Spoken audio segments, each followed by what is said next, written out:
Oh, welcome to the Sharpe Show. So happy to have you with me this evening, right at 7:30 p.m. on the East Coast. And I know I've been out for a couple days. It's true. I have been spending some special quality family time and working on another project that has been taking up a lot of my time during the day. And also, of course, those two things, and then trying to get myself out here to do a couple of shows. So I appreciate your patience very much. I really do. Some of you have been asking me over the past week or so to start talking about the tariffs. I get it. I didn't want to talk about them. Why? Because I said what I said, which was, we'll see. I didn't think they were going to stay. I told you that. I think that it was going to swap and mix and match. I told you that. I thought whatever I say a week from now would be different, because who knows if he'd keep them, if he'd get rid of them, if he'd make special changes or whatever. I had a feeling that was going to happen. So I assumed something weird was going to happen. So why bother saying anything until something happens? Well, something has happened. So I thought, since something's happened, I would actually bring this up. And what we're getting is very funny. The people who don't like Trump are still talking about how everything he does is wrong. The people who love Trump are still talking about how everything he does is right. Clearly, neither of those two things are true. But the question is this pause, the 90-day, for those of you who don't know, all the tariffs, not all of them, but the vast majority of tariffs that Trump put into place with his executive order were paused for 90 days, right? So half of the people who hate Trump immediately go, see, he's stupid, he screwed up, and now he's had to go back and see how dumb he is, and all those people are broken, and it's terrible. One side. Other side is, man, I told you, 4D chess. The whole world is bending the knee to America, and that's what's happening. And the question is it either? Is it really one of those? Is it that black and white, that he either just completely screwed up, overpushed, right? Overpushed himself too far, overreached, and now had to come back? Is that what it was? And he screwed up? Or was this really the plan the whole time, right? Was this the plan the whole time? I thought, how can I find something to talk about that will make some good sense with this, and we can actually chat about this? It'll make some sense. And I thought, two interesting videos. One's from the BBC and one's from CNBC, which I thought were probably, when it comes to mainstream media and Trump, the closest I was going to get to neutral. I'm not saying it's neutral, but Fox would not have been neutral. MSNBC would not have been neutral in any way, shape, or form. So I said, how can I find something that I would think would be as close to neutral as possible, and then still be able to have a conversation about it without everybody wanting to throw up?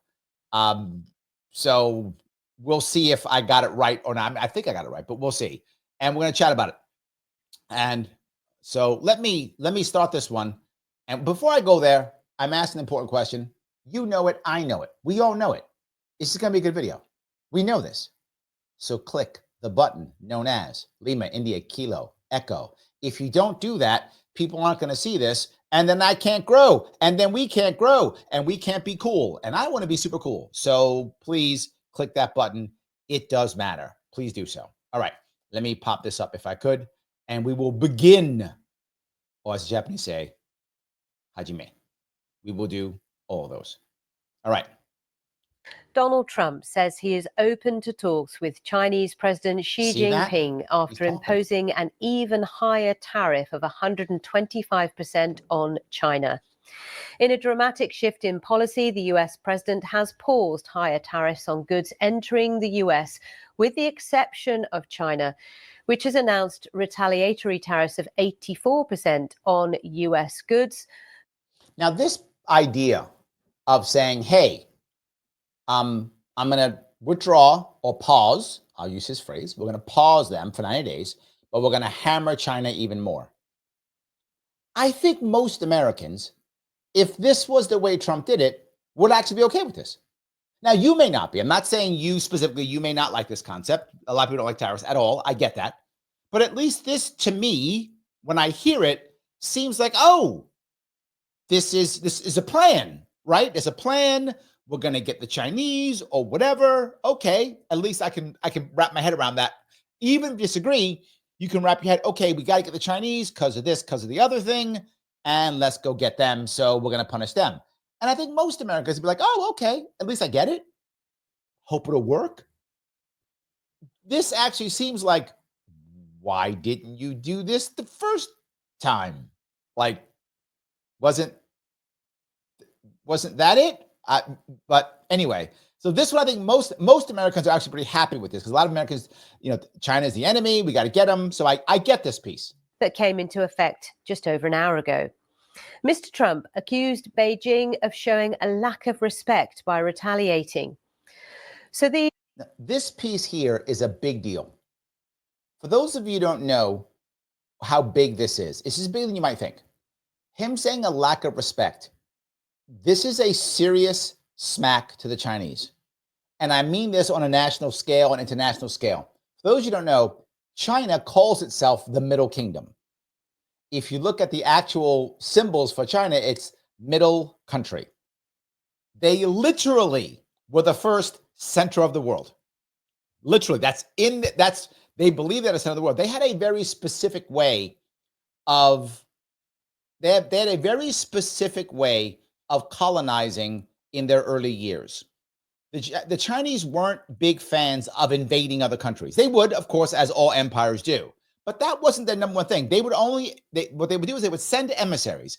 True story. They would send emissaries to all the local bordering states, and Vietnam, or at that point Korea, wherever the state was bordering them.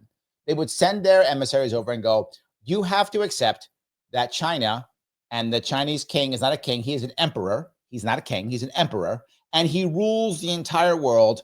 China is the center of the universe. Accept that as true. Give us cash and gifts and say that, and we won't invade you.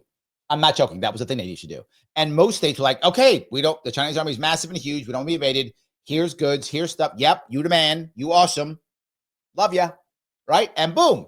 Chinese will go away. I'm not joking. They just go away, take the goodies, go away. It was basically a protection racket. That's how the Chinese, compared to other empires, ran a lot of their empire. Now, you say, no, Vietnam is not going to be your vassal state. We are our own kingdom. Okay, now China's got to invade. Now the Chinese come and invade, hammer you out, knock you out badly, take some of your territory, not much of it, and go, can we have our goods now? And they will go, okay, yeah, sorry, here's your stuff. Move on. Why does that matter? Because Chinese today still know that. I know that. I know Chinese people know that. That's kind of who they are. So what China attempted to do with their reciprocal tariffs was, we will then show America that we are the center and they are not. So we will now create a coalition against America. That didn't work. And then America said, literally, lack of respect. Respect for the actual true Middle Kingdom. This is not the way to make China happy. This is the way to double down on China, because now publicly they're going to have to admit that that's the Middle Kingdom. That's not going to go well, is what I'm saying. This is not going to go well. And Trump doesn't know that, but his advisors do. These are the guys like Stephen Miller, who are crazy historians and who want to punish the entire world except America. Yes. So guys like Stephen Miller told him what to say, and he was like, okay, I'll say that. And it just made the Chinese so pissed off. That is a big, big deal. So yes, absolutely. Let me grab a couple more of these comments. Pete, coming in hot, of course. 36 trillion, 213 billion, 771 million, 221,000, $289.59. The national debt going even higher. So I heard he made some money. So maybe, maybe. Yes, we can always hope. Phil says, I was listening to a podcast talking about how small armies were in the Middle Ages because keeping an army trained and in the field is expensive. Yes, and then not in the field, meaning not in the battlefield, but in the actual fields like the farms. So yes, right. So you have both of those things to worry about. Both of those together, they both matter. So that's an accurate statement, right? For you, as you and I talked about earlier in one of the other shows, one of the AMAs, having a wealthy mounted knight class is a big part of having an empire. So yes, because those people are wealthy, they're landowners, they don't have to be in the actual field, and they themselves can raise armies when need be. Correct. So anyway, let me keep going on this one. These are the tariffs that took effect on Wednesday, affecting dozens of countries. However, just hours after their implementation, President Trump announced all those would be paused for 90 days and rolled back to a baseline of 10%. Yes. Mike has bad news. I think Trump's trying to create a coalition against China. That's the whole tariff thing is about. I hope you're right, Mike. Right? I've been saying why I haven't been talking much about the tariffs is because I've been unsure what the actual goal is. I didn't really know. It's all over the place. So I hope you're right, and I hope it works. This is one of the reasons why Trump has been so good to Putin, which makes so many people unhappy. Now, Putin knows it. Putin's no dummy. He's not dummy either, right? He's no dummy. But it's been nice because he's trying to draw Russia away from China. He's trying to create this kind of thing against China. The thing that works every single time is, if you isolate countries, it always works. Oh, wait, it never works. Yeah, it never works. But we still do it. We try to isolate Russia. How'd that work? Didn't. Isolate Cuba. How'd that work? Didn't. Isolate North Korea. How'd that work? Didn't. Now I'm going to isolate China. This time it'll work. This time, no, it won't. No, it won't. It doesn't work. Well, isolating Iran, that work. No, doesn't work. Doesn't work. Isolation doesn't work. It never does. Because the problem is if people want what the country has, the country will find a way to do it. You just create a black market. That's how that works. So yeah. But will China perhaps not want to go into a black market and maybe deal with us? Maybe. But that respect piece was a big smack, right? That was a big smack. So I'm unsure if that worked. Mike says it sort of worked against the Soviet. No, we outspent them. We didn't isolate the Soviet Union. We outspent them. That's different. Outspending does work, right? That does work. The problem is you also outspend yourself. You can. We did. We went to massive debt. So yes, we outspent them, Mike. That was the issue. We didn't isolate them. They were still selling. But the Soviet Union sold tons of oil all over the world. Of course it did. So yeah, we did not isolate them. In fact, we negotiated with them more than once. Reagan famously negotiated with them more than once. So did our JFK. So yeah. And President Trump says he can't imagine he'd have to raise tariffs on China further, and he has no concerns of any escalations in relations beyond trade. Here's our North America correspondent, Peter Bowes. Boy, did people love that. Rick brings up a very valid point. Rick, thank you for being a member, my friend. Getting critical manufacturing out of China is essential. The CCP is the enemy of humanity. Lots of people believe that to be true. And the whole piece, if you actually want to bring manufacturing back to America, if that is the actual goal, which I didn't think it actually was, to be forward with you, but maybe it is. If that's the actual goal, you have to keep these tariffs in line for years, for decades, right? A long time, right? For people to feel like they could do this, a long time. So if the goal is to get it out of China, and that's a different thing you're saying, Rick, which I'm agreeing with you, there's a difference between getting manufacturing out of China or bringing manufacturing back to America. They're two separate issues. Just because people don't manufacture in China doesn't mean they manufacture in America.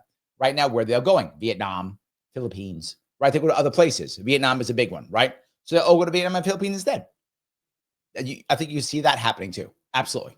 So all big issues.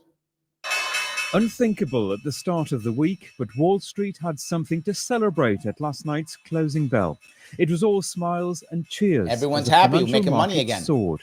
Stock prices jumped with one of the biggest one-day gains in history as soon as Donald Trump revealed a 90-day pause. Share prices in Asia also rebounded strongly in early trading, recovering after a tumultuous week.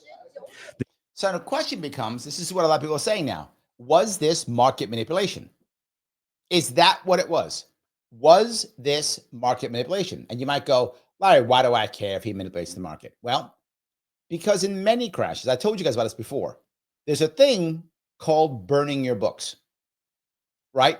What does that mean? If you are a financial advisor, I mentioned this before, some of you remember this, the top 10 to 20% of your customers are 80% of all the money that you have under assets under that you have under you, right? So when you know things are going to go badly, you tell them, you don't tell the rest. But Larry, that seems unethical. Yes, and happens all the time. Both unethical and happens all the time. So now I'm this guy I'm some financial advisor. My top 10 to 15, 20% of my clients that go, look, you see this thing happening now? Get out now. Trump's about to throw tariffs on some stuff. Get out now. Well, how would this advisor know this? Well, because Trump's friends with, this is theory. I'm not saying this happened. This is the theory that many people who don't like Trump are saying happened. I'm not saying this happened. What I'm saying is it is not unheard of. This is what they're saying happened. So then, the heavy hitters, the Charles Schwabs or whatever of the world, right? The heavy hitters, the guys who run all the big financial banks, talked to Trump and said, what are you going to do? He went, I'm going to throw tariffs on. And again, not saying it's what happened. This is what they're saying happened. And they went, okay, and let the word out to their top heavy hitter advisors who have, X $100 million under assets. And then they went, okay, hey, top guys within my group, you guys get out right now, go into cash. They all go into cash. Then the tariffs hit. They all start losing money. They all start buying, right? Because they all went to cash. They'll start buying when the stocks are down, knowing he's going to reverse it. Boom, they'll make tons of money. Now, I'm not saying that happened. I'm saying that is the claim from people who don't like Trump. And Andrew even says it. I took advantage on Monday when stocks were down. I was buying. Yes. But imagine, Andrea, if you knew, I don't know, a week or two in advance, someone told you, hey, this was going to happen. You could have dumped almost everything you had and put it into cash, knowing this was going to happen, right? So dumped everything that you had, put into cash.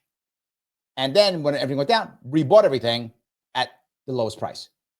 And that's what they're saying happened. That's the market manipulation claim that they're saying. I hope that part is clear. So that's what they're saying.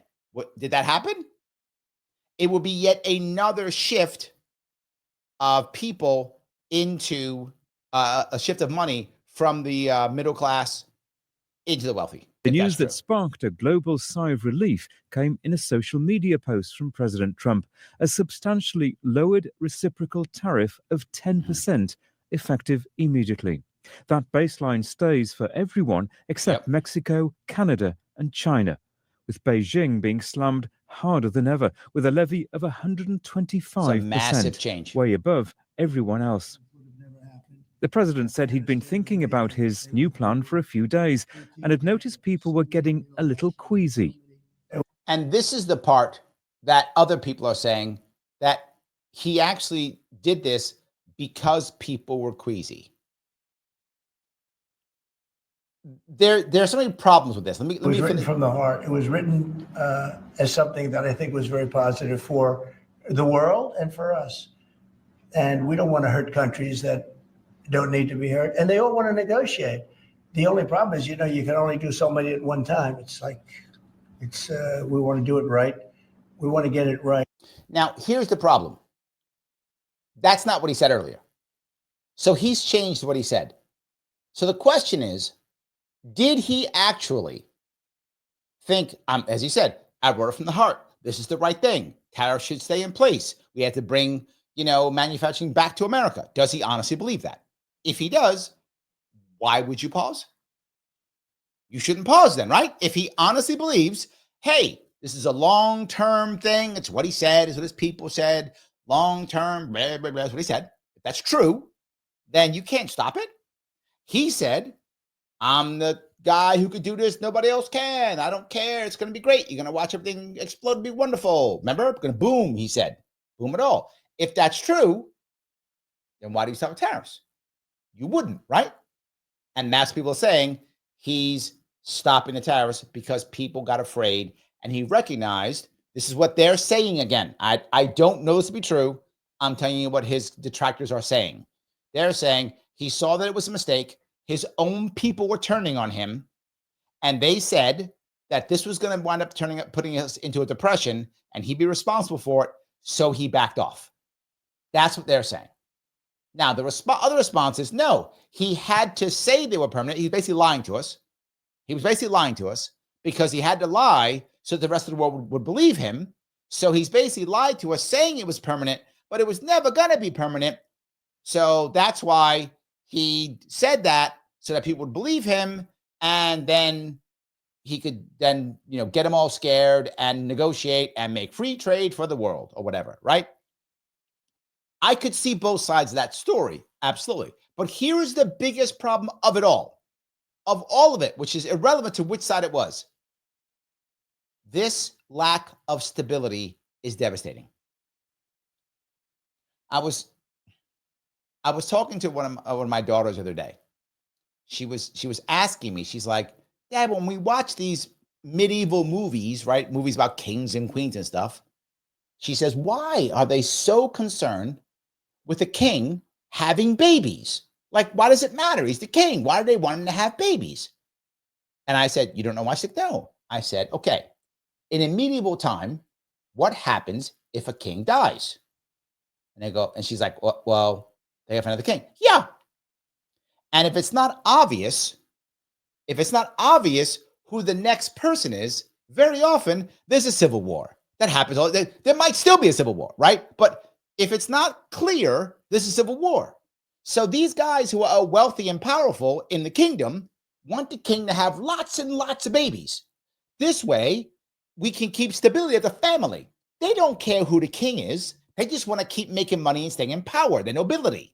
So they're like the permanent Washington of the medieval ages, right? They just want to make sure that there's a way that they can keep stability and they're not going to war every 5 minutes. To Phil's point, they don't got to keep raising armies and fighting people. They don't want to do that. They want to keep making money and staying powerful. That's what they want. So king has lots of babies. Fine. We got a nice dynasty and the people don't have to go to civil war. We keep making money. The concept is the same here now, right? The people who are in power want stability so they can keep making money. That is their goal. Let's keep making cash and staying in power. I'm not mad at them for it. It's true. They want stability. Now, that also goes for smaller companies too, trying to get up and running. The lack of stability is terrible. It's a problem. It is a problem. And this is my biggest issue with this plan, whatever this plan is not whether he wants to keep the tariffs for 90 days or 20 years or whatever. The communication, and maybe my gut says he believes this is the only way he can do it. I don't think that's true, but I think he believes that. The communication is so bad in this case that what's actually happening is just creating more instability. That's a problem. What's the goal? The goal changes every other week. But no matter what, the thing that's amazing about this guy is no matter what, it's a win. I mean, I got to respect the game. No matter what, it's a win. If he'd have kept him for 5 years, win. Gets rid of him, win. Pauses him, win. Puts him back on 90 days. He won. Like, no matter what, he's winning. So he's always winning, no matter what. That's impressive. Thanks. Given what Mr. Trump has said in the last few days, his apparent change of heart came out of the blue. But was it always the president's plan to rattle the world's markets, and especially China, to get his way? The US Treasury Secretary seems to think it was. This was his strategy all along, and that, So that's what he says. That's not what he said last week. He didn't say that last week. He's this week. So if I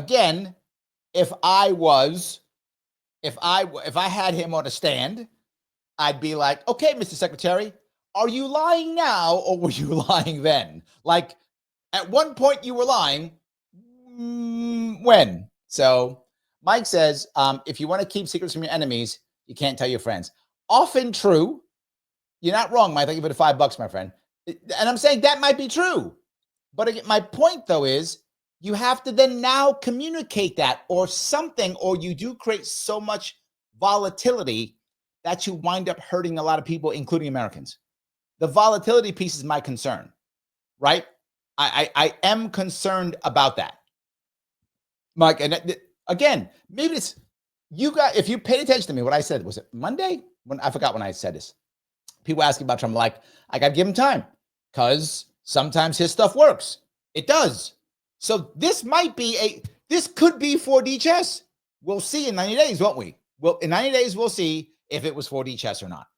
We'll see. If the Chinese actually do come back, if they actually come back, then maybe it was 4D chess, right? There's actual change. I have trouble seeing the Chinese come back quickly. They're going to have to find a way to save face. At the moment, Trump has, maybe purposefully. I mean, there are people who want war with China. So maybe his people purposefully have made it to where it's very challenging for the Chinese to save face here. How did the Chinese save face here? You might go, do they care? Yes. Yes, they do. Yes, they do care. They do care about saving face. Yes, they do. So the question is, how do they create a scenario where they can come back to Trump and still save face? Right? That's the issue. And I'm not sure how that works. So might even say that he goaded China into a bad position. They responded. They have shown themselves to the world to be the bad actors. Donald Trump insists he's doing what his predecessors should have done decades ago to get a better deal for America. He says China's leader will eventually come to the table. I think President Xi is a very smart guy, and I think we'll end up making a very good deal for both. Now, that's savvy. One thing I got to say, right? A lot of times when Trump speaks, he sounds like a knucklehead. That's true. And sometimes when he speaks, I'm like, I get where you're going with it. Like, I totally get it. Really depends on the day. This one, when he goes, look, he's a smart guy. We'll make a deal. Let's give both of us. That's smart. Now he said the respect thing, which his team, he didn't say that. He said it. He didn't think of that. His team did. And that was a smack to China. Now he's doing what he always does. Oh, we want a deal now? Now I love you again. That's what he does consistently. You've heard me say this, I don't know, a dozen times more. He is transactional. So he is. He wants to make a deal. One thing I give Trump all the time, the guy wants to make a deal. And he'll make one. Guaranteed. He will make a deal. Now, if he can make a deal on Ukraine, that'd be nice. Do that one too. I'm looking over at Rumble, and my VA lady says, thank you for $2. Larry, each time you mention your Rumble account, at Larry Sharpe on Rumble, you get a few more followers. Larry is so close to 400. Hope you're at 500 followers by the end of April. Let's effing go. Guys, if you do have a Rumble account, please head over to Rumble. Please head over there and follow me on Rumble if you would. I would appreciate it tremendously. So, yes, let's do that if you can. Every bit counts. And while you're at it, if you haven't already followed me on Facebook, X, and Rumble, I don't know, like the CCP. There we go. Take that.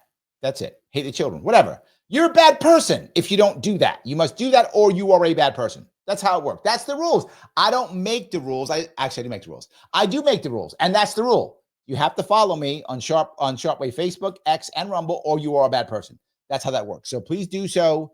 That'd be great.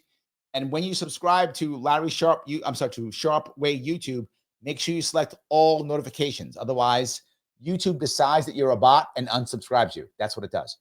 That's why you say, I subscribed, Larry, but I didn't get a notification because YouTube randomly decided that you were a bot. I don't make that up.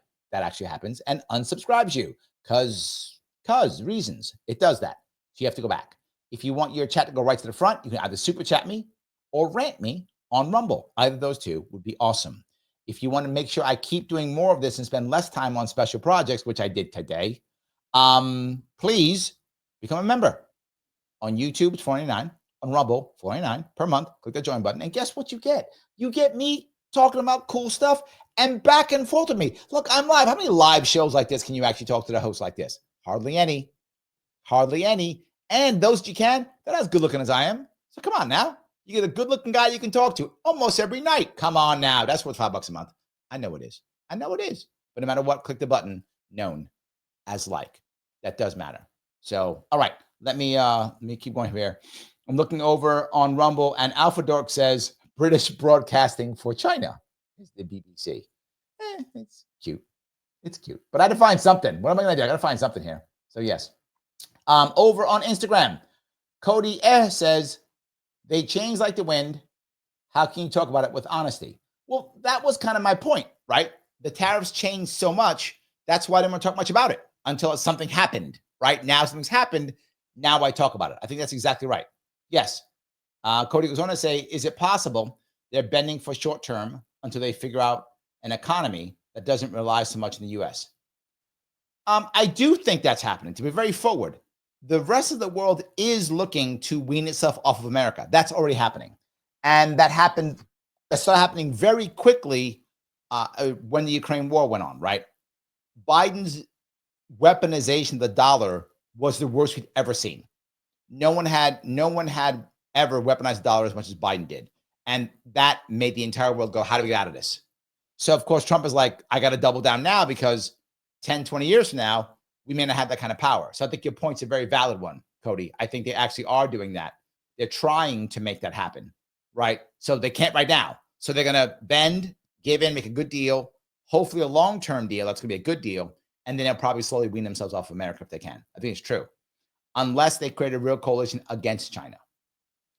Rob says, will this coalition formation go China enough that they lash out and perhaps move against Taiwan? Yes, that is absolutely a possibility. Let me repeat that. Yes, that is a possibility. That is a possibility.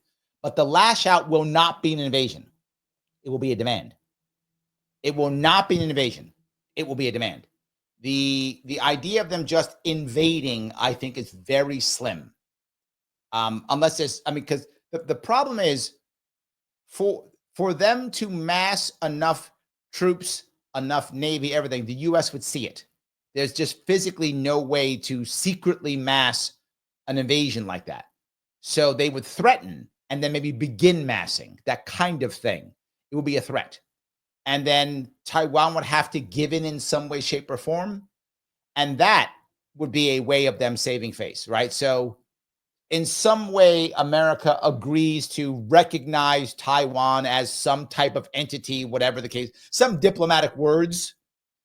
And then in return for that, China changes its tariff policy and we all go back to being friends. So Rob is right. That could be a way of them doing it, right? That's how else can they save face? So they threaten to invade Taiwan. They're not gonna. That's not a thing, but they'll threaten it. And maybe in desperation, someone will believe they might actually do it. America will somehow say something like, hey, we'll recognize Taiwan as some type of entity that makes China feel good, whatever that entity is, not as a part of China, but something like that. And then China goes, okay, you do that. We'll release our tariffs. Then America release theirs, make a deal. That kind of thing could work because, again, that then creates China as the middle country, the middle kingdom. They're the center of the universe, and they get their country back. So that might work, Rob. I could see that style working very well. Absolutely. Phil, becoming a member. Thank you, my friend. Will Trump and Xi, the greater East Asia co-prosperity sphere, so everybody wins?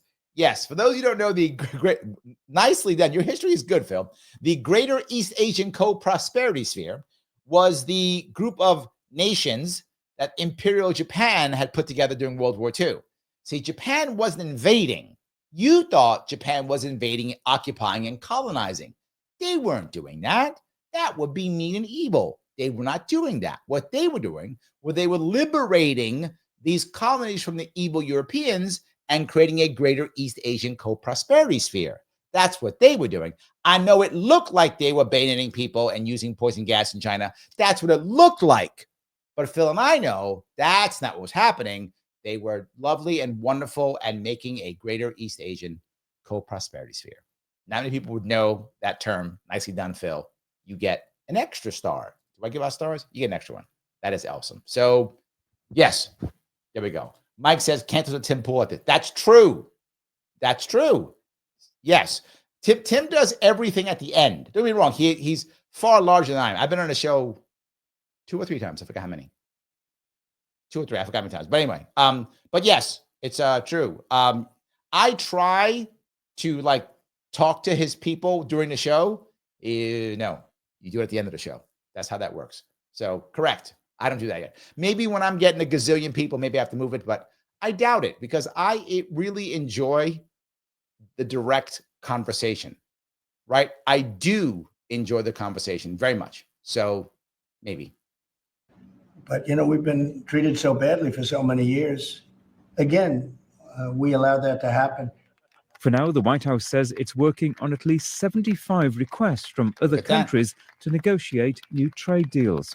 For American consumers, the latest twist could be welcome news that prices in the shops may not rise as much as they'd feared. Peter Bowes, BBC News, Washington. A lot of people were afraid of that, and they should be. This was a real fear. My worry was, and kind of still is, I'm not sure this is going to work yet, right? Him doing the 9-day pause, I think, is a good sign. I think it's a good sign, but I don't know if I'm still worried. I don't like tariffs. So I'm always worried that they're going to backfire because it's a gamble, right? It's a gamble. Because at what point do we actually have to, at what point does someone call our bluff? The Taiwan thing, at what point do they call our bluff, right? If the Chinese actually do decide, well, you need to recognize Taiwan as ABC, whatever it is, or we're going to invade, at what point do they have to actually invade? If they actually invade, at what point do we have to actually start sinking ships filled with Chinese soldiers? Right? I mean, that's a bridge, right? That once you cross that bridge, you burned it. If we're American, if America actually starts sinking Chinese ships with troops on it to the bottom of the ocean, how do you come back from that? Right? How do you come back from that? Or do we not? And let them literally invade and fight on the beaches of Taiwan? Do we and just support them through something else? Do we send fighter jets in to bomb their people? Anyway, I don't want to go down that road. Let's not go down that road. That is a concern. Liberty says Larry Sharpe better than Tim Pool. True, but Tim Pool's up. I liked him. I liked him. So, but yes, that doesn't mean I don't like him. Yes. Her says we can't compete with slave and child labor. True. Yes, but the reality of it is China is no longer the cheapest place to make things. It isn't. It hasn't been for a long time. It hasn't been the cheapest. The advantage the Chinese have is they have the infrastructure that a lot of other places don't have. The infrastructure is the key, but they aren't cheapest. Vietnam's cheaper. Depending on where you are in Mexico, can also be cheaper because of transportation costs. Of course, we may put tariffs on them too. So, but they aren't the cheapest. So, yeah.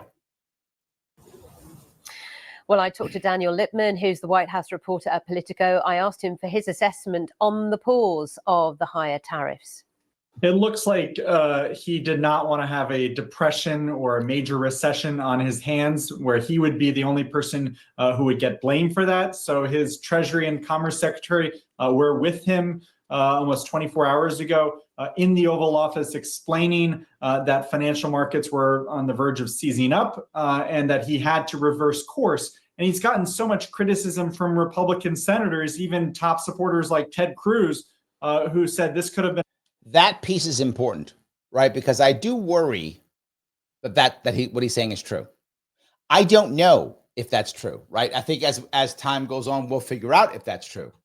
But I do worry because if that's actually true, that means he just rolled the dice on this and said, "Yeah, we'll just do that." And then right after that, he's like, "Oh, I screwed up. Pause 90 days." And I still won. So yeah, that's my, yeah, I'm not sure. So yes, I'm not sure. Oh, don't mess with Tim. Stop. Don't be messing with Tim. Anyway, let me keep going. A massive mistake if we had kept these tariffs on. And so that clearly spooked him and he didn't want to get that type of blame. Which is really interesting because he, till that point, had been saying, we have to endure the pain. Yes, markets are explosive. We're seeing. She's right. I don't know if the guy is right. I mean, he could be. He may have inside information I don't know about. But she's correct. Just like a day or two ago, he was like, and we got to endure this, and we're going to hold on. He was Bane. We must endure. Reaction, but we're going to see this one through. I've got the courage to do that. Yep. But actually, he didn't have a choice in the end. Yeah, I don't think he had the courage because he doesn't want to have Republicans lose out big in the midterm elections next November, next year. And that also was a valid fear, right? If this had failed, right? If he had done this and next year there was a depression or a recession or whatever, if that actually happened, Republicans would have got slaughtered in 2026. That's true. That would have happened. The Republicans may still lose in 2026. At the moment, I don't see that. But again, there's still time for the Democrats to come up with their cool policy or their savior or their Bill Clinton 3.0, whatever. They have time to create that. So it's not over yet. At the moment, I don't see it happening. At the moment, we'll see. But the other thing is, though, Trump isn't great at coattails, right? It's really, Trump is able to motivate people when he's on the ballot. When he's not on the ballot, he's not amazing. He's Obama wasn't amazing either. They're not great at it, right? They aren't that great at it. They're not great at coattails. So who knows? But this part could be an interesting piece. So Matt says, that's why I got to flex my early membership. So when Larry has 10,000 people watching, he remembers me. I hope I can get 10,000 people watching. If I can get 10,000 people watching this show, we literally could change the country. There's no hyperbole in that statement. If I had the platform that any of these heavy hitters had, if I had Tim Pool's platform, if I had Glenn Beck's platform, if I had Joe Rogan's platform, if any of these guys' platforms, right? There's no doubt that we could change a lot because most people don't understand how this works at all. They have no idea. And they're stuck in a left-right paradigm, and it's common. And they're stuck in echo chambers. It's common, right? And they just want their guy or gal to be right or their guy or gal to be wrong. And that's it. That's what they care about. So let's hope one day that's true, Matt. Let's hope one day it's true. Remember, he was elected on a basis of reducing prices and combating inflation. He had blamed Joe Biden for that. And so for prices to go up wildly with iPhones and every good basically coming into the U.S. except for some select goods from Canada and Mexico, he was not willing to see that through. And so we should remember he loves to keep people on their toes. He had The Apprentice. The problem with a guy like him talking right now, what he doesn't get is it's so obvious that he's biased that it makes it hard for someone who isn't biased to take him seriously, right? If he's preaching to the choir, amazing, right? If you already don't like Trump and call him names and that kind of stuff, this guy's perfect. Yeah, he's bad and stupid because you already think that. So that's easy, right? The problem is, what if you either actually like Trump or the reverse? You just think he's I'll use the point that Hirsch brings up here. He says, Trump is our best hope in a crazy world. I wouldn't say best. I would say right now only. That's what I would say. The Democrats don't have an answer. There's no other answer to look at. They don't have an answer. Their answer is, well, he's really bad. Okay. And you're going to do what? Oh, nothing. I'm not going to change anything. Oh, well, then I'm going to go with him. You can't go with him. Why? Because he's really bad. Okay, he's really bad. So you're not bad? No, I'm not bad. Great. What are you going to do? Oh, nothing. So I'm going to go with him then. Because you're going to do nothing. Yeah, but he's bad. I get it. He's bad. You don't like him. The orange man is bad. Got it. Heard that for a long time. Almost 10 years now. Heard it for a long time. So what are you going to do? Nothing. Yes. And the problem is, if you already think he's bad, this guy's wonderful. You nod your head. Yep, he's bad. Why are these crazy people voting for him? He's bad. But what if you just think, I'm just going to go with him? As you guys have heard me say many times, I live in New York City. Lots of people who voted for Trump that I know don't like Trump. Lots of people across the country, I'm sure. I'm talking about my city, but I'm sure it's across the country. Don't actually like him. But they voted for him because of what Hirsch just said, which is, it's nothing or him. I know nothing doesn't work. Got that one down. Don't got to be a rocket scientist to figure that one out. Don't have to have a PhD to figure that one out. I got that down. Nothing doesn't work.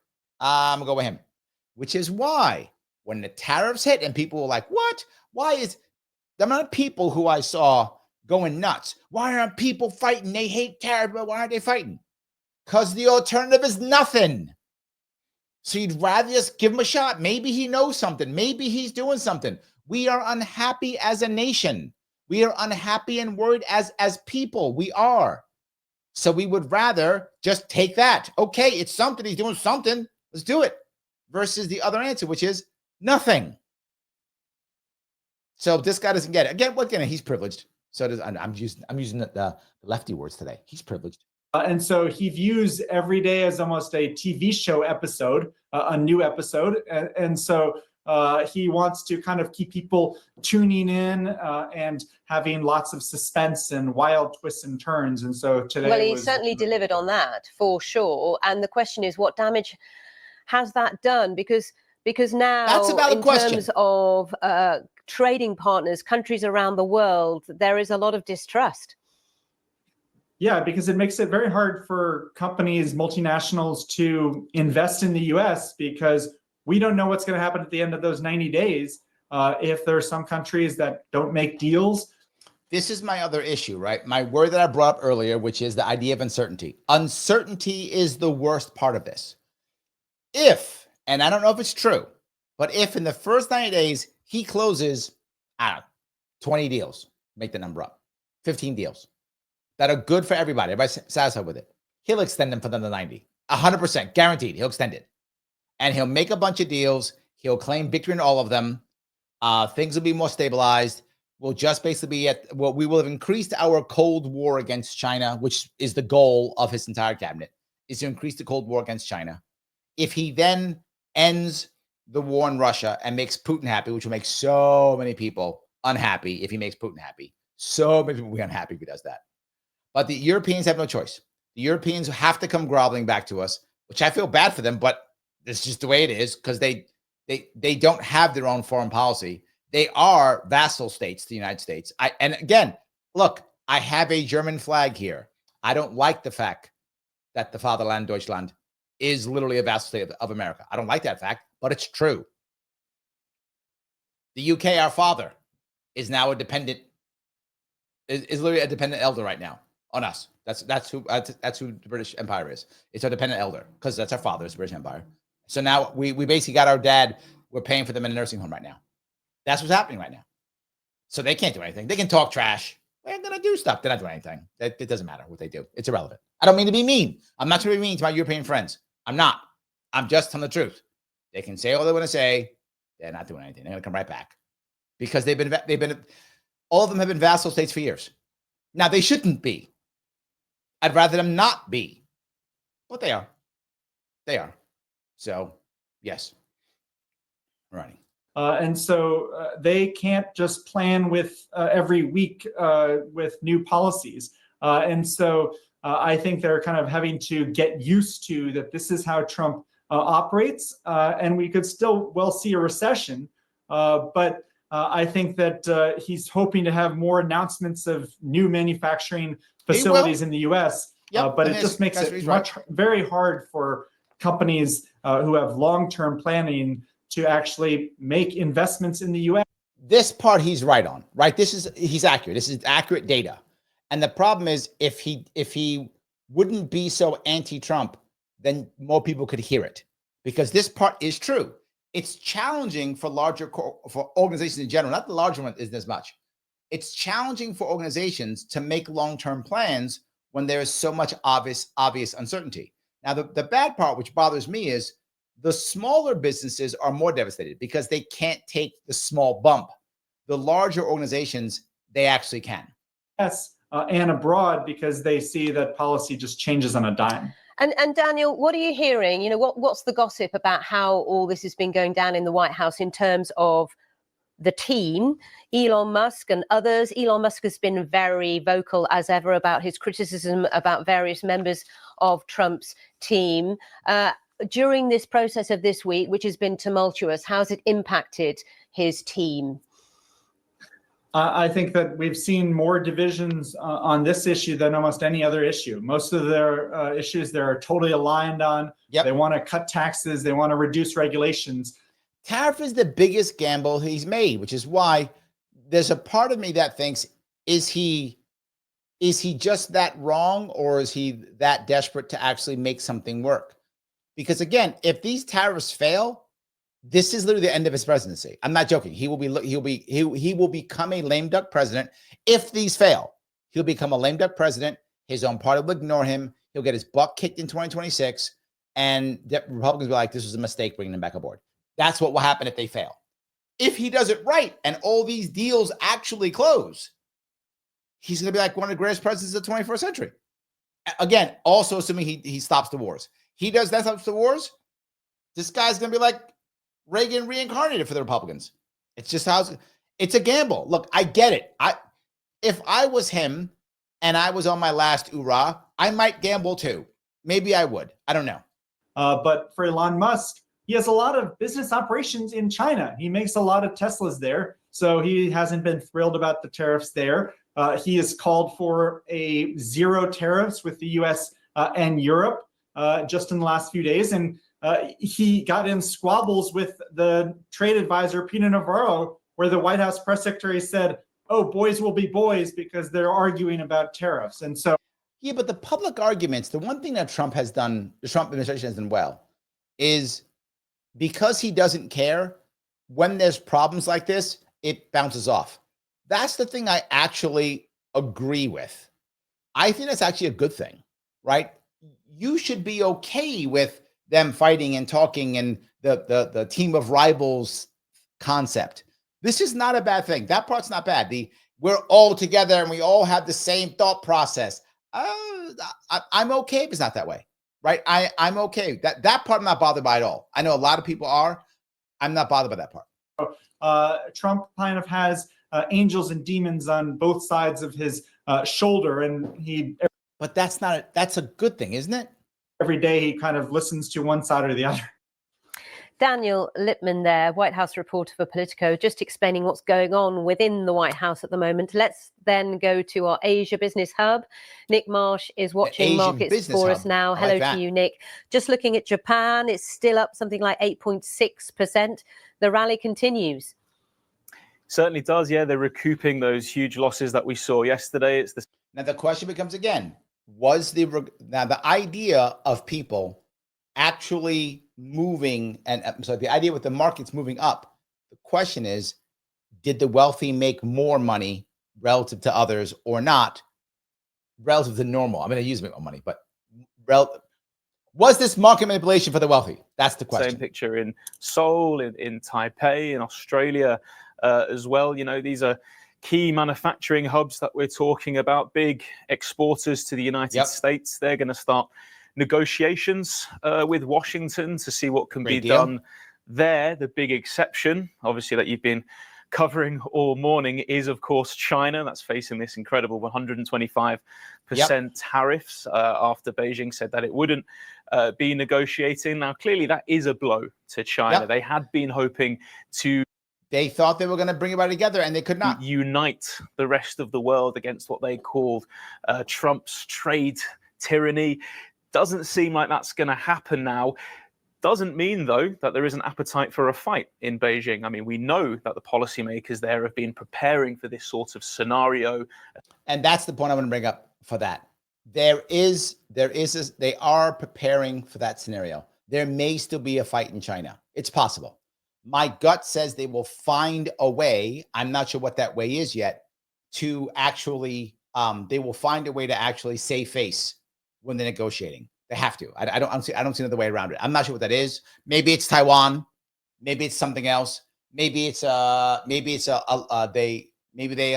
make a deal to allow Chinese cars into America or something. I made that up. I don't know if that's true, but something like that. There'll be something I think they have to do. Lunatic, thank you for the membership, my friend. He says, how many are mad the dollar is failing? It isn't real. Just an accepted concept of exchange. It's all control. The issue here, Lunatic, is the world still cares, right? Two parts to this. And this goes back to the other guy was saying on Instagram. Who was that guy on Instagram again? It was Cody on Instagram. He was talking about the idea of them trying to get off of the dollar or walk away from the US. I think that's actually happening. I think it is happening. The problem is they're not ready yet. For no matter what happens to money or currency or the dollar, still to this day, it's the reserve currency, and still I think, is it over 70% now? It was at one point, it was 90%. I still think over 70% of all international transactions are done in dollars. So you still need dollars right now. The Chinese economy isn't growing as fast as it has been growing. So people still need the American markets. They still need them. But something else they need, which people don't talk about. Yes, we have trade deficits with a lot of these countries in goods, but not in services. And people don't talk about that. America has a massive surplus in service trades, not even close. What's one of the biggest ones we have? The one that we should not be so huge, but it is finance. So all these companies who still need dollars because that's what the system is, all these companies that still want to borrow money so they can grow will need American financiers and American financing. Can they go to Singapore? Can they go to London? Of course they can. Can they go to Frankfurt? Of course they can, right? These are all places where they have a massive financial industry, right? Of course they can. Can they go to Oslo? In theory they could, but Oslo is, in theory they could. But probably going to go to like London, Singapore, maybe Frankfurt, someplace like that. In theory, Toronto Stock Exchange, maybe. So this place they could go. It's just a whole lot easier and a whole lot more effective and efficient to go right to America for financing. And I don't mean American government, American companies. So they while you're right, it isn't real. It is real. And why is it real? Because we've decided it's real. Like you said, it's an accepted concept of exchange. Correct. It's accepted. So can we find something else? Of course. It's accepted because of culture. And you know that I'm preaching to the choir when I tell you this, lunatic. The dollar isn't backed by anything except culture. That's what backs it. The dollar itself has no value except what we decide it does. And we have decided the culture. When I say we, I mean all of us, right? We all have it. We've accepted the dollar has value. Why? Because you don't change it overnight. So it will take time. There are a lot of people across the world who are not mad the dollar's failing. You're right. They're not mad. But not because they don't think it's real. It's because they want to eventually move away from it.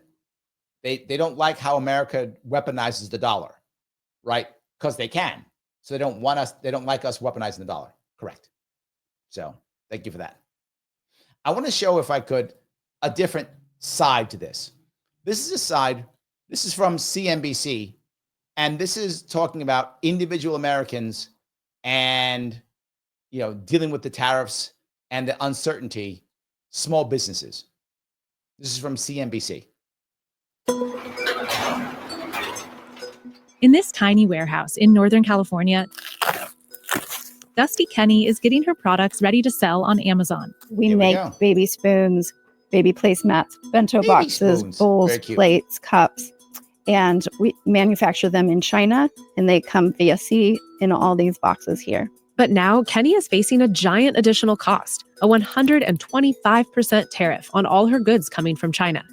Now, the problem is people say, well, this is what people will say. Well, wait a minute. No, China pays. No, China doesn't.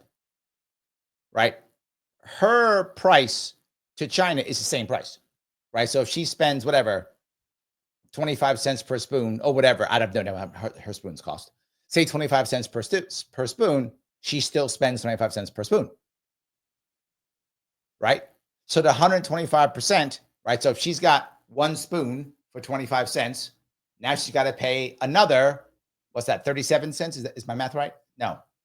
What's 25? 1, 4, 12, 6. So about another 32 cents. Is that about right? Whatever. She's got to pay another 32 cents. She's got to now drop 32 cents extra. So now that spoon that used to cost her 25 cents now costs her, what's that, 57 cents? Now costs her 57 cents. It went from 25 cents to 57 cents. The price of that spoon doubled. doubled. Now the Chinese will get that money. American government gets that money. That's how that works. So she now has to pay extra fee. Now, what is she going to do? They might go, but Larry, so what? These companies. Okay, if you're a massive company that has a whole bunch of stuff you're selling, a massive company that has big budgets, you can cut here or cut there or cut there. Got it. Absolutely. You could handle it, particularly if it's short term. What about her? Is she that big or that small? I don't know. It's a big chunk. All of a sudden now, is she going to be able to make her rent for that big warehouse this month or not? I don't know. But she's not a big business. She's opening up the boxes herself. She's not a big business. We have tens of thousands of products here in this warehouse. And when you add a tariff to all of that, and you're trying to absorb that for your customer to not raise prices on them, that adds up to an astronomical amount. On April 2nd, Trump announced big, aggressive tariffs, a 10% baseline on nearly all imports to the U.S., and far steeper rates on many nations. In a few moments, I will sign a historic executive order instituting reciprocal tariffs on countries throughout the world. Reciprocal, that means they do it to us and we do it to them. He made that up. That's not what he did at all. But that sounds nice. That is marketed very well, right? That's not what he did, but that does sound nice. I agree. It's great marketing on that one. This is my livelihood. This is how we put food on the table. It could put me out of business. Stocks tumbled amid fears of reciprocal tariffs, rising prices, and slowing consumer spend. Although Trump did put a 90-day pause on tariffs for some countries on April 9th. Prices will go up in the short term. There's no doubt about it. CNBC sat down with 8 U.S. businesses who sell on Amazon to find out how the new tariffs are having an impact on their price. Now, there's the problem, right? This is my entire worry. Is Amazon really going to suffer from this? I don't think so. Right? I think the people going to suffer are people like her. That is my big concern. You know me. I care far more about small business than I care about big business. Far more. It's not even close, right? That's my issue. I'm concerned. Lars is in the house. How are you, sir? Laura says, this might be the last nail in a coffin for the dollar as the world reserve currency. Instant 30% reduction in America's standard of living overnight. Yes.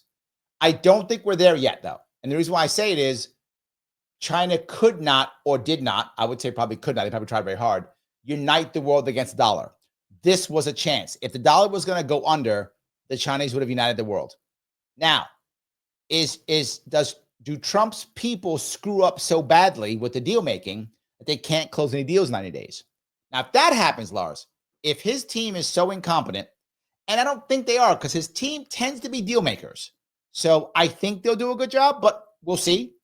If his team does a good job of closing some decent deals with these other countries and we have better trade relationships, then I don't think the dollar goes away yet, right? Then I go back to Cody's point. These other countries will slowly wean themselves off the dollar in the next 10, 15, 20 years, right? Lunatic, I was just telling Lunatic, culture still says the dollar is king. Therefore, the dollar is still king, right? So I think that will happen. Now, if they fail and they don't have good deals and Trump goes, we're putting the tariffs back. I think if Trump actually does, we're putting the tariffs back in 90 days, I think you're right. Because at that point, China goes, I told you, people. I told you he's crazy. What's wrong with you? Come to me. And they might. Now, add on top of that, no end to the war in Ukraine. The Russians might join too. He might, if he goes back, he might actually improve the odds or chances of BRICS being a thing. Right now, BRICS is not really a thing. They're set up to be a thing, but they are not a thing right now. He might set them up to explode. So I think it depends upon what happens in this next 90 days. If Trump closes a couple good deals, if he does, if his team does, if his team closes a couple big deals, then absolutely he'll extend another 90 days and keep doing it and claim victory all day long and do a victory dance for the next 6 months. If not, we have a problem. So, yes. So, Biote, like Biote, silly question. People keep talking about Cheeto Head as if he's educated and come. That's not a question. Did you have another one here that I've missed? Hold on, that wasn't a question. That was just an insult, which is fine. We can insult people. I get it all the time. I'm not sure. what the question was. So, yeah. Anyway, thank you for being here. I appreciate it. Their competitors in China, and their customers' willingness to spend.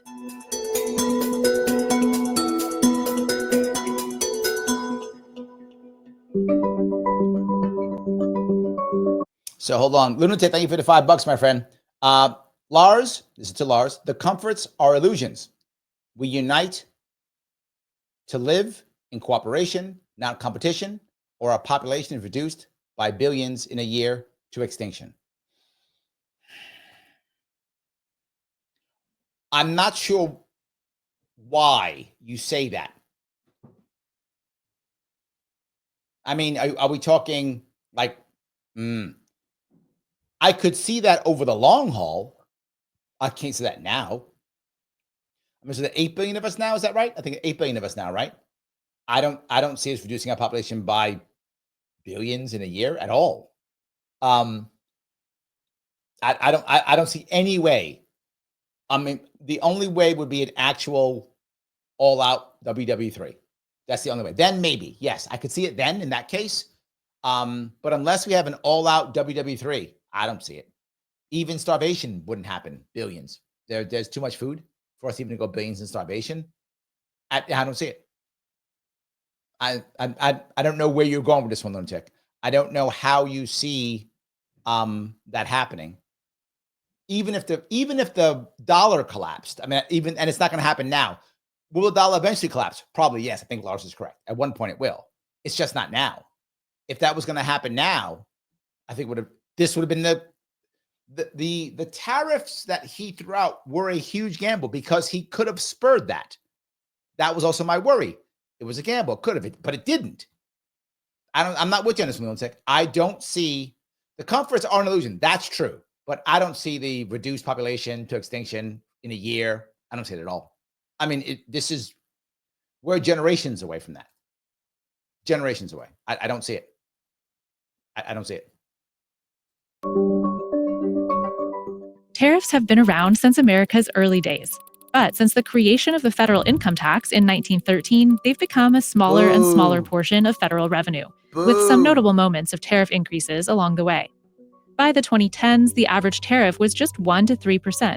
Then Trump sent tariffs soaring during his first term, taxing steel and aluminum from U.S. allies, threatening tariffs on Mexico and Canada, and launching a trade war with China. Sound familiar? Brands come to us panicked about tariffs. We started talking to our clients about recommending getting out of China a long time ago. Yep. When the first rounds of tariffs came up. And then Biden became president. We said, Biden's not going to remove it. Sure enough, most of Trump's first-term tariffs continued under Biden. And now Trump's back. He started with a 10% tariff on most Chinese goods in February. China retaliated with an added 15% tariff on some U.S. imports. Trump raised the China tariff to 20% on March 4th. That's also when whopping new 25% tariffs on Mexico and Canada went into effect. I was in a state of shock, and it was very sudden. We have to stop everything. We cannot afford selling goods anymore. So another one that the small businesses, right? The small businesses, what always bothers me, always scares me. Lars brings it up. He says, big companies can absorb costs for a little longer than small businesses. Yep. As an example, Apple airlifted 60 tons of iPhones from India right before the tariffs hit. There we go. There we go, right? They can afford to do this so they can survive longer than a small business just can't and gets hammered. Absolutely true. Just gets hammered. I completely agree, right? So that's always my worry. The little guy gets smashed. Nate says, population collapse is a valid theory. It happened to mice once. Yes. Oh, no. Could it happen? Yes. My issue wasn't that it couldn't happen or wouldn't happen. He said in a year. That I don't see. But yeah, look, is it possible for us to go extinct? Of course. Is it possible for us to destroy ourselves in some other horrible way, in a million horrible ways? Yes, of course. Not in a year. That's my only issue. My issue was the year part, not the population collapse part. Yes. Andrew says, but wait a minute. Wasn't the income tax thing since Lincoln? No, during the Civil War, we did do an income tax to pay for the war. And that type of income tax, while I hate it, I wish that's how we did it. Like, that's it. Oh, we have to fight a war that someone declared like an actual war where our country's in trouble, we have to income tax you during the war to pay for the war. If I have to accept income tax, let's take that one. Not just, I just can take your money which is what our current income tax is. I'm just taking your money. Why? Cause at least I'm paying for a war. I mean, something. And I'm sorry, one that's declared and or one that actually is affecting our country, not just one that I would like to fight because reasons. So while I'm not happy with that either, but that's what that was for. That was a little bit separate. So I hope that was clear. So, all righty. Lunatic says, civil to country to the world. Then current health conditions of Americans considered, jabs worldwide, weather, warfare, etc. Why did bunkers get built? Bunkers been built since the 40s, man. 50s, maybe 50s. Bunkers been built since the 50s. So there's 75 years of bunkers. So that's been a thing. There's like Twilight Zone episodes from 1959 talking about bunkers, right? Bunkers been built forever. So that's not a thing. The weather thing, since the 70s at least, if not earlier. So yeah, I'm not sure about that. They've been talking about population collapse since at least the 70s, if not longer. So you remember it was going to be ice age, then it was going to be a heat wave, whatever. So even if you were to do all the things you're talking about, that's not in a year. Could it happen over time? Yes.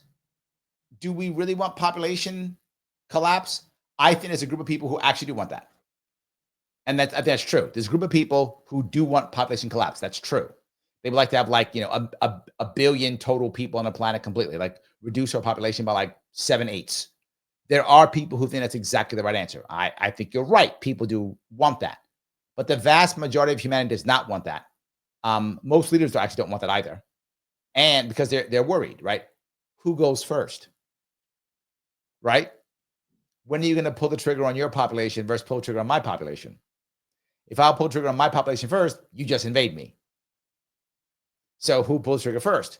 That's also hard. So could it happen over time? Yes, but not in a year. And we are far from that. Right now, most of the elites still rely upon, I mean, look, will there be AI and workers and such that will replace a lot of humans? Yes, absolutely. But that won't be mainstream for several years. It's going to happen this year. I mean, it will begin this year. But again, it's a cultural issue. Even if they were to put a robot in every house this year, they won't. Even if they did, that's not going to change everything overnight. It's going to take some time. Plus, let's say tomorrow they had robots that can go to everyone's house for a price that most Americans could afford. Not everybody would take it. Not right away. It would take some time to absorb it, decide what was right. And first, they're going to go into factories first before they go into any place else, right? Any warfare against people, why would you mount a war against your own people first if the other people haven't agreed yet? I don't know. I feel like I've heard this before. I'm not buying. I'm not buying it. I mean, maybe eventually, but yeah. Andrew says, creating an apparatus to facilitate that tax does make it sound like you're prepping for war. Just saying. Well, that's how we pay for the wars. Through that in debt. Yeah.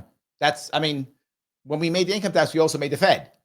That's how we pay for wars. So you're not wrong. That is how we pay for wars. That's true. So, yeah. Portable Winch Co. has been making its car winches in Canada for more than 20 years and simply driving them an hour to the U.S. border for duty-free shipping to American customers, until now. The U.S. is a growing market for us.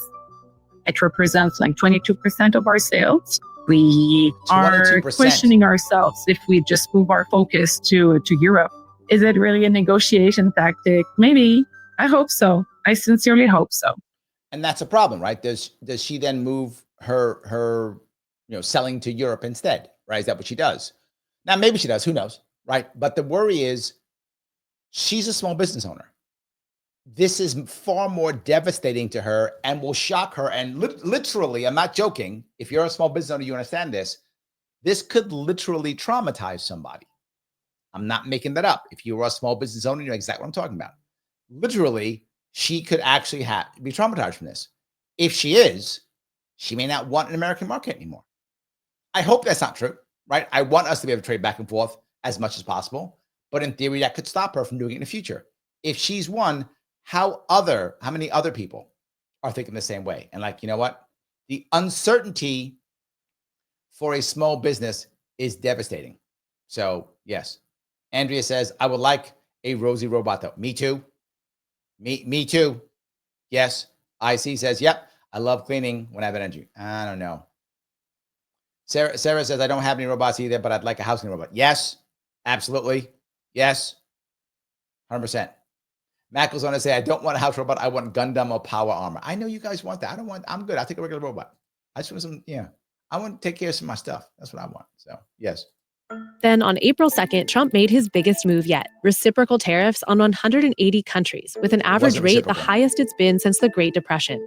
There's a blanket 10% tariff on nearly all imports, 20% on the European Union, and big tariffs in Asia, 32% on Taiwan, 46% on Vietnam, 49% on Cambodia, although Trump did put a pause on tariffs for some countries on April 9th. But in the biggest blow for many Amazon sellers, Trump doubled down on China tariffs, raising them to a humongous 125%, following China's own retaliatory tariff of 84% on U.S. goods. Now, that part, by the way, if he did it on purpose, was brilliant. If it was. I don't know if it was. But the idea that he says, his guy goes out and says, don't reciprocate, don't fight back, and we won't fight back, and we'll deal with you. And China said, we're fighting back. And they fought, and no one else did a thing. They're like, we're going to do nothing. Can we talk? And then Trump, again, assuming that was the plan, I don't know it is.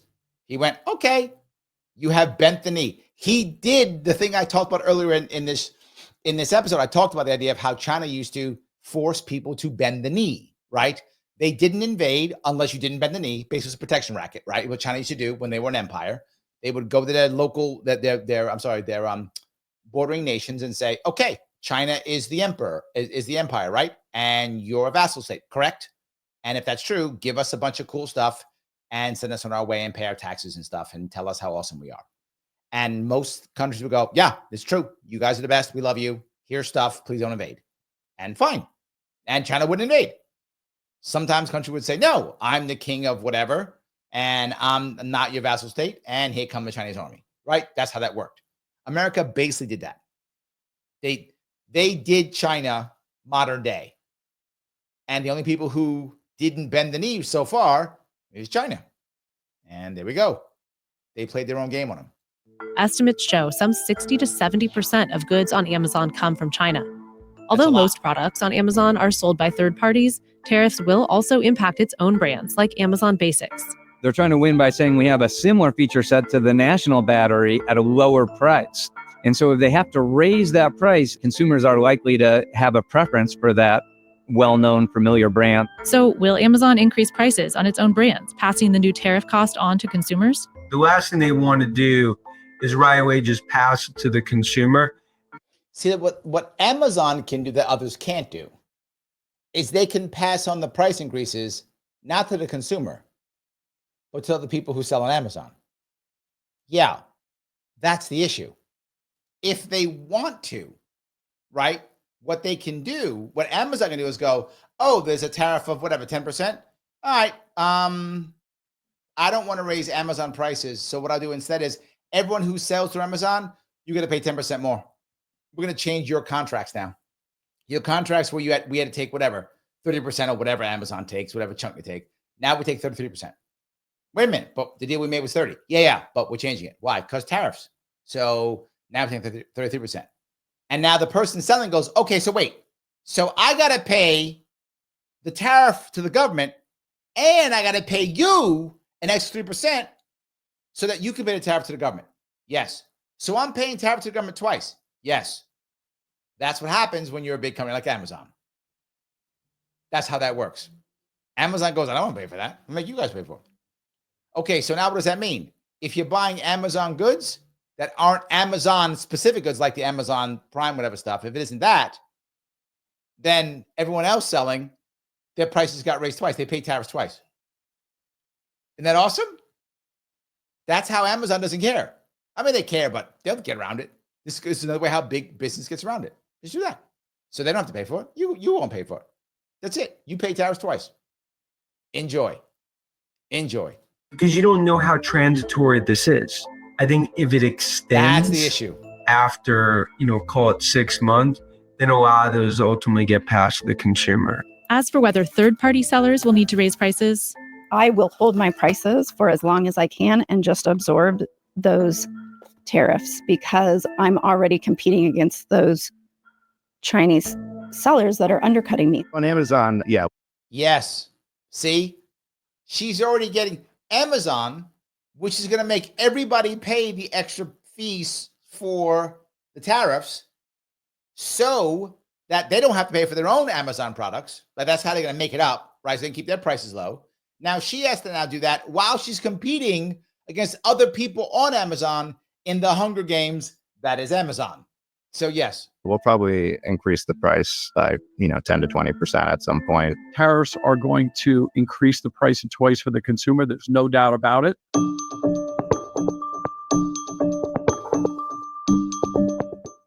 Okay, China made US based. That's a big difference in what we're trying to while tariffs on China are nothing new, it's unusual for them to hit certain types of goods, like toys. I mean, it's real steel. This is a real steel, really tangible toy. This toy retails for $29.99. This you cannot make that toy in America for $29.99. You can't. Will end up costing $5 to $10 more as these tariffs fully patch through. Jay Foreman. So now you're going to pay $39 for that truck now. $40 for that truck now. That's a big deal. And runs Florida-based Basic Fun. With $200 million in annual sales, its well-known labels sell on Amazon and at retailers like Walmart and Target. Tonka trucks, Care Bears, Lincoln Logs, Tinker Toys, Light Bright. And as with most in the toy business, we make the overwhelming majority of our product in China. China, has a tremendous workforce, and not only a tremendous workforce, but they've invested in the infrastructure to. That's the key. Note, he didn't say the cheapest because it isn't the cheapest. And people think it's only cheap labor. It is cheaper than us, but it's not the cheapest labor. What do they have, though? They actually have the infrastructure. They have the workforce. They actually have that. That's the difference. So, yes. Create a toy manufacturing supply chain. Because of China tariffs. So IC goes on and say exactly right. She's competing against Chinese sellers and third-party sellers who sell the same product from China. Accurate, stolen IP. She actually brings this up. She will bring this literally up, IC. You are exactly correct, right on the button. Jay Crown says, Trump's tariffs are a failure. I think we'll see. I don't know if that's true yet. I think it's possible. Again, I've been saying it for a long time. It is possible. This could completely backfire. I just don't think I don't think we know yet. These next 90 days are critical, Jay Crown. They're critical to know if this is going to be successful or not. In the next 90 days, we're going to know. If the Trump team is unable to make any good deals that he can claim as a victory, you are correct. If he's not. If he can, I think he'll claim victory and keep moving. I think if he's able to do it right, if he is, his team is, this can be a victory for him. It absolutely can be. During Trump's first term, Foreman says a lot of toy manufacturing has moved to Vietnam, Mexico, and India in the last 5 years. Those 3 cheaper places, Vietnam, India, Mexico, all cheaper. Now, do they all have the same infrastructure? No, they don't. Now, Mexico doesn't have to have it in theory because you just drive your truck up the road and you head into America. Vietnam and India have to have the same industry to ship the stuff over there. And unless you're a big company like Lars was talking about, if you're a big company like Lars, you just write a big check and you fly the stuff over because you're a big company. What if you're not? Not as easy. The interesting part there is that most of the factories that operate in places, toy factories anyway, that operate in places like Vietnam, India, and Mexico are owned by Chinese anyway. So there we go. So you move to Mexico, or you move to Vietnam, or you move to India, and who's running those factories? Some Chinese oligarch. Yeah, did you really win? I mean, yes, but no, but yes, but no, kinda, ish. Maybe. You're sort of not escaping doing business with the Chinese. It's been crazy. Sometimes we find information because we get an invoice or we see the customs entry document. We're like, well, what do we charge? What do we charge again? John Covey owns St. Louis-based Genius Games. He does the majority of his yearly $2 million in sales on Amazon and makes his science-based board games in China. The actual machinery to manufacture at the quality that we need primarily exists in China, and we have not seen samples that will compare to the same level of quality.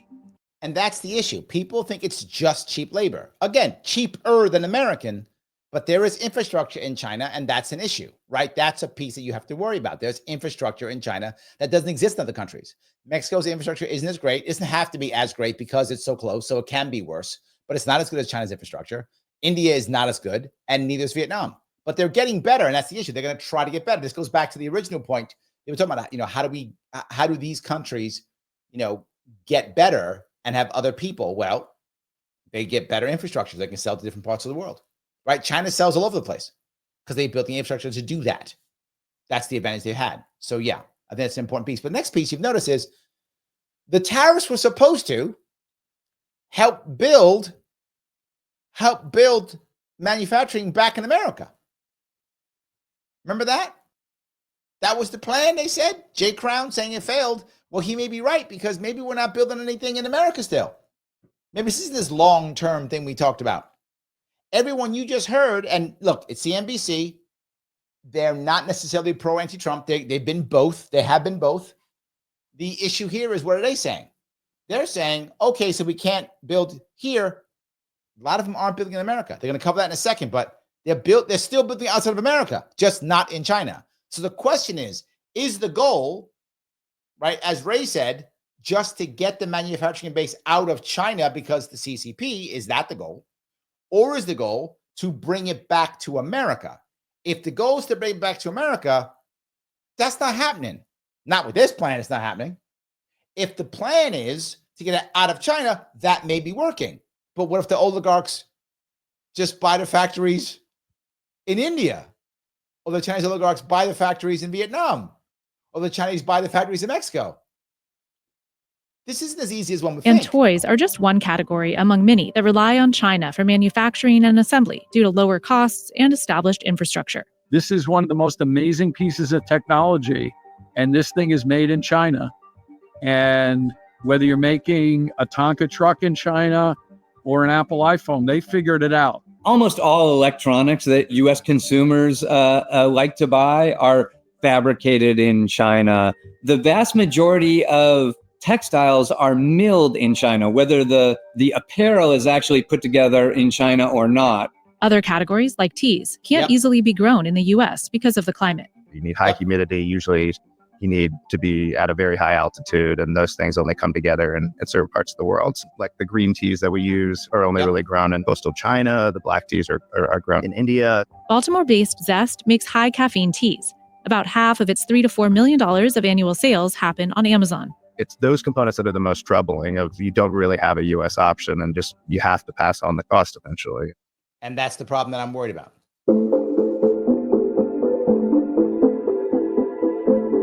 And this is the plan. We're supposed to revive U.S. manufacturing. That was the whole plan, right? Now, Michael brings up a point. The NAFTA agreement sucked factories south, as Ross Perot said. Yes, he said it would be a giant sucking sound. I remember that, Michael. And he was right. He was right. Absolutely. Yes. Ron goes on to say, Mexico doesn't have a good shipping infrastructure. True. Goods produced in northern parts of Mexico have easier access to the U.S. Correct. They don't have to have one. You're right. They don't have to have one. Yes. Correct. Phil says, I heard there was an industry in Vietnam where they have products from China shipped to Vietnam, then shipped from Vietnam, made in Vietnam. True. That's accurate. That is an accurate thing. Yes. To get around, for those of you who don't know geography, some of you may not know this, Vietnam borders China, right? And the southern border of China, Vietnam borders China. They've actually had border wars in the past more than once. At one point, Vietnam was openly a vassal state of China at one point. I don't know if it was called Vietnam then. But anyway, it was a vassal state of Vietnam at one point. Of China at one point. So literally, to get around tariffs, the Chinese would just ship their goods to Vietnam and then say made in Vietnam. That's accurate. That still happens. That actually still happens. So yes. So this is our new Snacktainer silicone bento box. Kenny's brand, Prima Stella, brings in about $800,000 annually, almost entirely from Amazon sales. Now, if you bring in $800,000, her profit margin is not very high, right? Right? Not very high. She brings in $800,000. What's her profit? 25% at max? I mean, I'm probably going high with that. It's probably less than that. 10%, 25%, something like that. She's making six figures a year. Now you might go, that's good money. It is. That's good money to make if she makes that much. That's a good amount of money to make, right? But this is a business. She should be making a whole lot more, right? If she makes six figures, good for her. But she should be making a whole lot more. It's a business. She's got a warehouse. Think about all her expenses. She has 1 or 2 bad months, she's finished.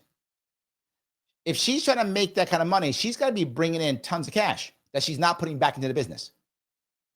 Lars goes on to say, no jobs going back to America. We cannot compete with $5 a day labor. Any factories that will be built will be built for automation, not human workers. True. The only jobs that'll be here won't be coming back, to Lars's point.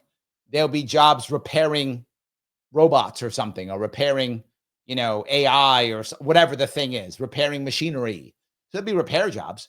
But the problem is too many Americans don't want to do repair jobs, right? We don't want to. 8 million young American men have checked out of the system, and women typically don't want these kind of jobs. So women often don't want these jobs, and men have walked out of the workforce. Who's going to take these jobs? You guessed it, migrants. Yes, for some of you who can't stand the migrant crisis, that was not a mistake. The migrant crisis was on purpose. Of course it was. The migrant crisis was on purpose. They wanted to bring migrants in. Why? Because they will take these jobs. Yes. I know it sounds horrible. I know. Still true. I would love to be able to manufacture in the US, but the truth is that the infrastructure is not there. The manufacturing infrastructure doesn't exist. Yes. I've even considered what it would look like to open a manufacturing site, but that's way over my. You can't do that in America. You cannot do that in America. If you try, unless you live in like Texas or someplace like that, and even that's a disaster. Government hates, and let me say it loudly, government hates any business not immediately funded or somehow controlled by government. If it's not somehow supported, controlled by government, they hate it. They don't like you. Why are you doing this? No, you may not. You must take our money with our rules, with our regulations, or no. She can't do it. There's no way. And I'm no dissing to her. She has a successful business. She's obviously clearly savvy. Clearly she's doing something right. So well done to her. That isn't the issue. But she's not a construction person, so she can't do it. And she's not connected enough. She doesn't make enough cash. She can't bribe the right people in the city council, whatever it takes. No way. No way. This is what that book that the Democrats came out with and finally figured out, the one called Abundance. Democrats are figuring out, wait a minute, we're all about bureaucracy. That's not going to work. Yeah, it's not. She could never do it. Never do it. I had, and, out of my budget, right? Even with huge tariffs, Kenny says it still doesn't make financial sense to move manufacturing to the U.S. Yep. The cost is too high. It's not 10% or 20% higher. It's double or triple the cost per product. Right now, when you do try to reach out to manufacturers that are here, they don't even return your calls or your emails. Why would they? It's terrible, but I understand why. You might think, well, that's kind of mean. No, it's not. Right? As a business owner myself, there are many jobs I don't even try to bid for because I'm never going to get them. It's never going to work. I don't bother bidding for them anymore. And when I would train people about this, they would say, hey, what happens when you have a job, a job that, you think that someone's just BSing you? I say, when that happens, give them the absolute highest price possible. Like what? Highest price possible. Why? Because one of two things happens. One, they were never going to use you anyway, and you didn't waste your time. Put high price, move on. Or they go, why is your price so high? Now they start talking to you. You have a chance. That's the tactic. I would get RFP. People request work and give an RFP. And it's some massive request. RFP, by the way, is request for proposal. Those of you who may be in business may know that. Those of you who are not in business may not know that. That's an official request. And it can be very long. It can be multiple pages, all those things. I would take the RFP and Send it back with my bio, not filled out at all. Just not even reply, just my bio, send it back. That's it. That was what I would do. And obviously, most of the time I would not get a response. I was never going to win that business anyways, wasting my time. And when you're a small business owner, time is your most important piece. I wouldn't even bother. Now, some people will be like, that's pretty ballsy, put a bio on there, and I get a phone call. In those cases, I have a conversation. But that was probably 1 in 10, 1 in 20. It was very rare. Most of them I just got ignored because they wanted me to go through all of the jump through hoops so I can get no. No, thank you. She has the same issue. They know it's a waste of time talking to her. They can't help her. She can't afford them. It's not going to work. They have a type of company they can work with. And if she's not that company or she's not that industry, they can't even bother helping. They're not going to return her call. I know it sounds horrible, but yeah. Michael says there are plenty of Americans that want to work. I think there are opportunities for manufacturing to come back into the country. Different game for me. No, you're not right, Michael. It's not true. The data is there, man. I don't mean to be mean. The data is there. Depending on who you talk to, it's somewhere between 7, 8, 9, depends who you talk to. But I'm going to say around 8 million young men have checked out. They do not want to work. 8 million. Again, depending who you talk to. Mike Roach is like 7.5. Some people say like 9 or 10. It's around 8 million. Said no, don't want to work. They don't want to work. They don't want a long job. They don't want a girlfriend. They don't want a relationship. They don't want kids. Nothing. I checked out. 8 million. Gone. So the data is there, man. I'm not making it up. That's true. There are so many people who are saying right now they don't want to work. Women don't go into these job fields. They have to bribe them. I'm not joking. This is one of the issues. I talked about this a while ago. When the economy goes bad, generally speaking, everyone's affected equally. Sometimes men more than women, but now the women get affected first. Why? Because of, people get mad, but it's true, because of DEI policies, which always create, by default, they create quotas. So that because of the quota system that was created because of this, they've been trying to bribe women into fields that women traditionally don't want to go into. I'm not mad at women or men. You go to whatever job you want to go to. Just statistically, less women want to go into these jobs. So how do they deal with that? They pay them more. So now you got a guy and a gal, just as talented, just as skilled. You got to pay the woman more because she won't come if you don't. And you have to have her because of the quota system. So the guy gets paid 80 grand. The woman who's just as good, the same skill set, same education, same everything, she gets 90 grand. Well, not just that, the other companies need to have DEI problems too, so they want to poach her. Well, she's not going to leave her job for nothing. So they offer another 10 grand. So now she's at another job, she's getting 100 grand, other guy gets 80 grand, and it's the same skill set. She should be getting the same as the guy, 80 grand each, right? But she's getting 100 now, he's getting 80, which is poached again. This actually was happening for years. If you know that, particularly in tech, oh my God, but many industries like this, right? So all of a sudden now she's getting 110. Guys getting 80. Well, now I got to start firing people. Who am I going to fire? The one who's 30 grand more for the same job. You're finding now a whole lot of women getting laid off. That's because of that. This is DEI.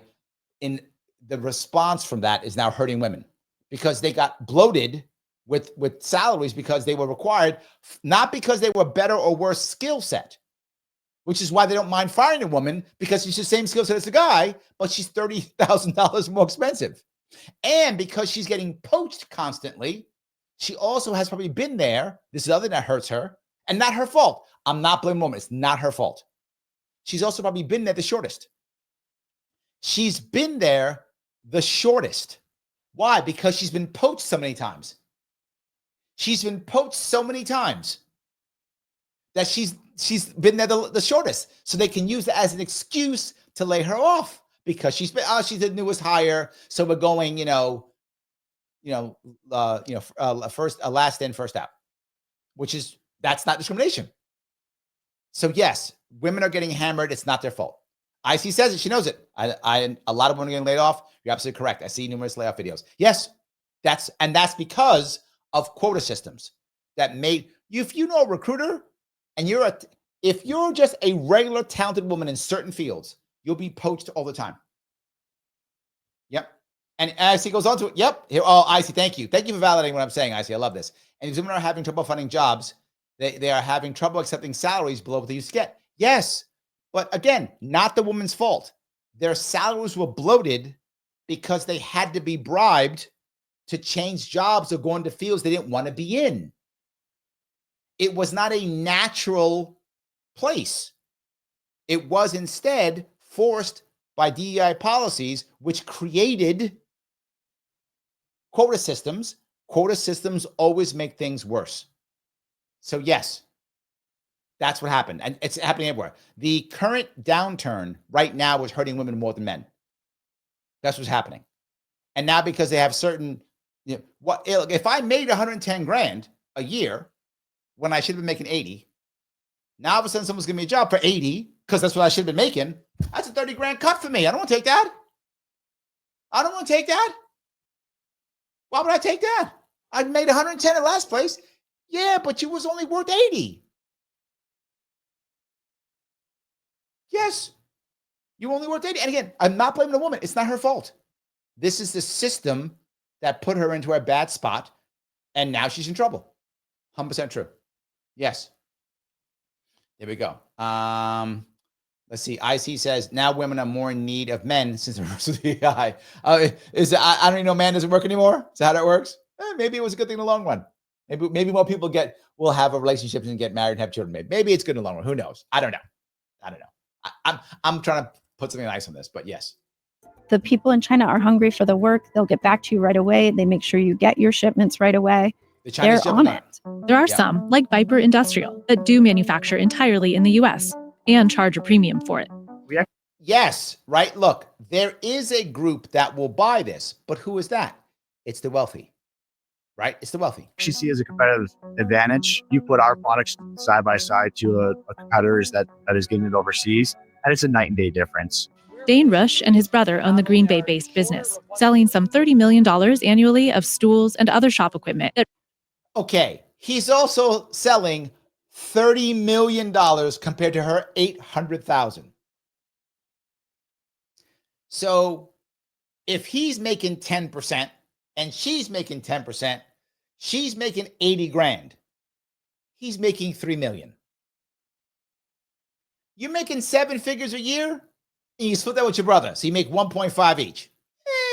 You're doing fine, right? You're making $1.5 million a year and you still got a $28 million working budget that you can work in. You're good. And if you're making $30 million a year, you can get credit like that. Done. You get credit in a heartbeat. Plus, he's got physical stuff. He's got he's got factories. He's got equipment. That's you get a loan on that right there. That's collateral. So things go south for him. He's got collateral. He's got physical collateral, machinery, buildings, leases, all those things, contracts, right? Which also can count as collateral for collectibles, right? With collections. So that too, all those things. He's set. The other woman, Dusty, she don't have that. She got a warehouse that she's renting. Range in cost from $350 to $650. For a stool. He sells chairs for hundreds of dollars. How many of you going to buy that chair? That's a very specific market. That's my point. If she calls this guy up or emails him and says, I make baby spoons, she doesn't get a call back. Unless you're going to sell your baby spoon for $400, right? She don't sell a $400 baby spoon. Not going to work. You can go to, a lower value store and buy a stool at $40 or $50. Yep. Maybe even cheaper. We're not going for the buyer that's looking for the cheapest price. It's not our market. Now Correct. He's considering. And that's my point. That's why they don't call her back. Because this guy's like, you sell baby spoons. Sorry.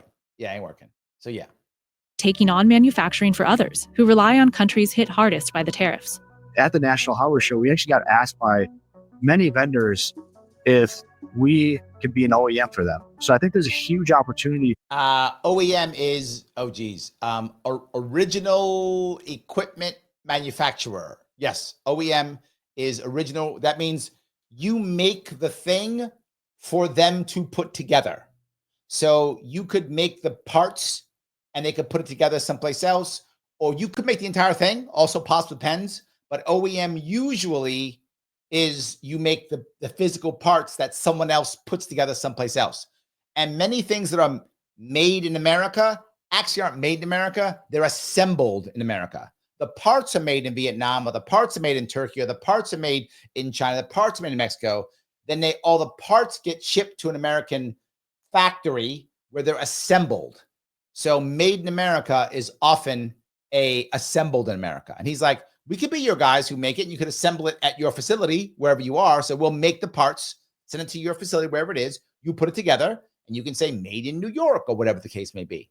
That's what he's talking about. Oh, yeah. The other side is that value added reseller is a VAR. I think I got that right. VAR, value added reseller. For OEM manufacturers to start taking on more work from these people that were purchasing overseas, and start making it here in the United States. This may be true for some categories, but not for any of the other Amazon sellers we spoke to. Instead, they've been looking to move manufacturing elsewhere overseas. Yes. During the first presidency of Trump, we noticed that the tariff was going to impact our industry. And that's the point. These tariffs, unless you're going to keep them in place all over, right? What he said, I'm hammering everybody, Vietnam, all of them. Unless you can do that for years, and people believe it's going to run for years, it's not going to bring manufacturing back to America. That's not how that works. It's not going to happen, right? It's going to put it someplace else. Now, if he had actually done it, if he had made the tariffs and Vietnam's getting hammered, Mexico getting hammered, India getting hammered, so that all the cheap places are no longer cheap, maybe, I guess it could have worked in theory. Maybe. I don't know if it could have, but maybe. But that's why I don't think that was ever I don't think that was ever the plan, or Trump is just that nutty and thinks that was the plan. I don't think that was ever the plan. I think the plan had to be, my gut says it had to be to make better trade deals and to try to do what I am utterly against, which is just trying to isolate China, which I think is dumb. But I think that's the answer. That's what I think. So yes, Ron says, right, assembled in America. Most of the cars are the same way. Correct. Yes, that's accurate. Ron's correct. Very often, many cars that are made in America are actually assembled in America. And to be forward, I don't care if it's an American job. Just my personal opinion, Ron, I don't mind. Right? If I'm actually helping people to assemble cars or assemble stools or put together or what, how do you assemble a spoon? Whatever. Assemble a thing, and it's getting somebody a job they can pay their bills on, I'm good. I would just like people to have jobs they can pay their bills on. I don't care what you're doing. If you're happy assembling cars, assemble cars, brother. Whatever makes you happy. I don't care. That's what I'm saying. So yes, Lars on my side. He says it. This is not about bringing jobs back to America. It's all only about China. Yep, absolutely. Especially with furniture being hit. So at that point, we set up our first joint venture factory in Vietnam. William Su runs a $70 million New York-based home and kids brand called Teamson. Okay, $70 million. Again, if he makes 10%, $7 million. Say he's got two partners. Still, each of them making seven figures. He's good. He can figure this out. He was thinking ahead of the game. He was like, okay, you throwing tariffs on China? I'm heading my happy ass over to Vietnam. He's probably thinking now, how do I go to Mexico? How do I go to India or whatever? He's probably thinking already. He's already ahead of the game, right? The bigger companies have more play, but not just that, right? There's something else.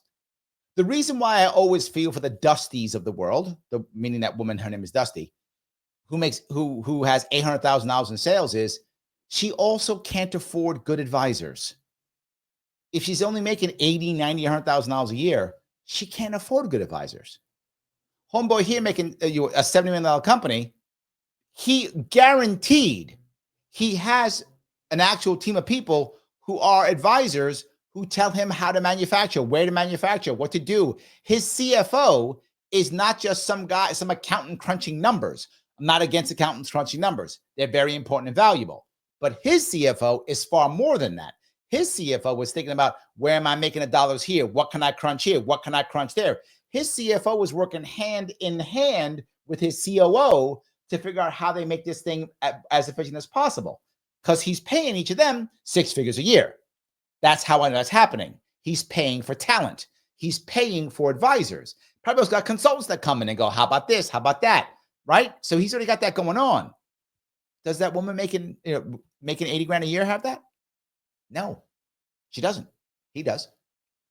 Sarah, thank you so much for the 499. Can't we bring some manufacturing back? Creating needed products gives us so much meaning that we currently lack. I'm sad for Kids Day. Agreed. Can we? Maybe. But the reality of it is, there's two things that we have to stop thinking about, Sarah. This is what people don't want to hear. They really don't, but it's just true. Number one, labor, and this is all the Marxists will be mad at me now. Labor has no inherent value. Let me say it again, some people won't like it. Labor has no inherent value, meaning I worked hard. Doesn't mean anything in our society. Did I achieve something? Did I build some value? Did I get something that has, that's all that matters, right? So with thinking about how do we actually create value? Labor itself doesn't have much value. Why else do I say that? Because to Lars' earlier point, automation and robots are picking up the slack, which means a robot can do a person's job for a couple cents an hour. I'm not making that up. It's a couple of cents per hour, whatever, 20 cents an hour, whatever the number is, but it's not even $1. There's no way a human can match that labor. Now, what would I pay a human for then if I'm not paying for his labor or her labor? I'm paying for you to make sure that robot or that machine does its job right, or for you to make a deal for me, or to close something for me, or to make something happen, or to have special knowledge. Like I talked about that COO and that CFO working hand in glove, hand in hand. I'm gonna pay for that. Now, do I care if the guy works hard? No, I don't, to be fair with you. He probably does, because most people who are professionals like that do work hard, but I don't care if he works hard. What I care about is every time we have a quarterly meeting, he's got the data that I need. My investors are happy. He can help me get more investors, and he can show me how to save some cash and do some cool stuff. That's what I care about. If every quarterly meeting he can do that, I'm going to pay him 6 figures a year. That's it. My COO. Can I make sure that every time we have a deal that my product is delivered on time in the right way and I fulfill that contract? Yep. Then I'm paying that guy 6 figures. Does he work hard or not? Don't know. Don't care. But every time I have an order, the stuff is there on time. It's the right stuff. We're good. We're good. And they show me the best ways to make it and cheaper ways to make it. We're good. That's the piece that a lot of people don't want to understand, can't handle that. And the problem is we still culturally think, how much money to make per hour? Well, I worked for 6 hours. I require money. This is why many small business owners are pushing that model away. Believe that's even happening in areas that traditionally were not that way. You're finding more accountants, believe it or not, go to monthly fees. You're finding more lawyers going to flat fees and monthly retainers. More and more are going that way because they're saying the hours aren't as important. It is what happens at the end. So it's tough, but can we bring some of it back? Yeah, some of it, but not much of it. The jobs that are going to come back are making sure that the AI and the robots are doing their job. That's really it. And that may mean things like guiding them, training them, repairing them, all the things, knowing how to maneuver them, right? All those sort of things will matter for the jobs that are coming back. Those are jobs that are going to matter. So yeah, but you're correct. The idea of creating is critical. And I'll go back to the next step. I talk about my kids all the time. I talk to my kids about this all the time. When my kids were little, and one of them is still a little bit little, I said the same thing all the time. I need you to create something. They're like, what, Dad? I don't care. What do you want to do? I like drawing. Draw something for me. I need you to create. I push them to create. Because in today's world, Sarah, you are right. We're all consumers and watchers of stuff. All of us are. We're watching this. The question is, do we also create something? That's the question. Do we also create something? I don't care what it is, right?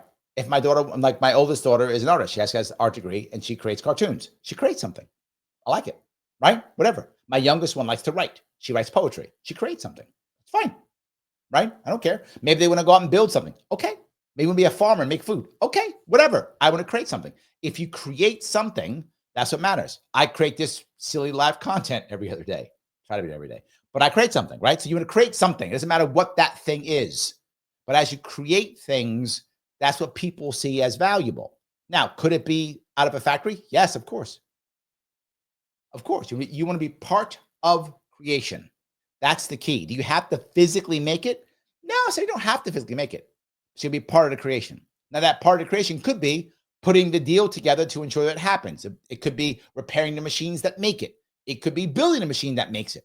All those things. It could be writing the programs. It could be training them. Remember, you will have to train the AI. You will have to train the robot. It could be that. You could become, I'm not joking, you become a robot trainer. I'm not joking. That's a thing.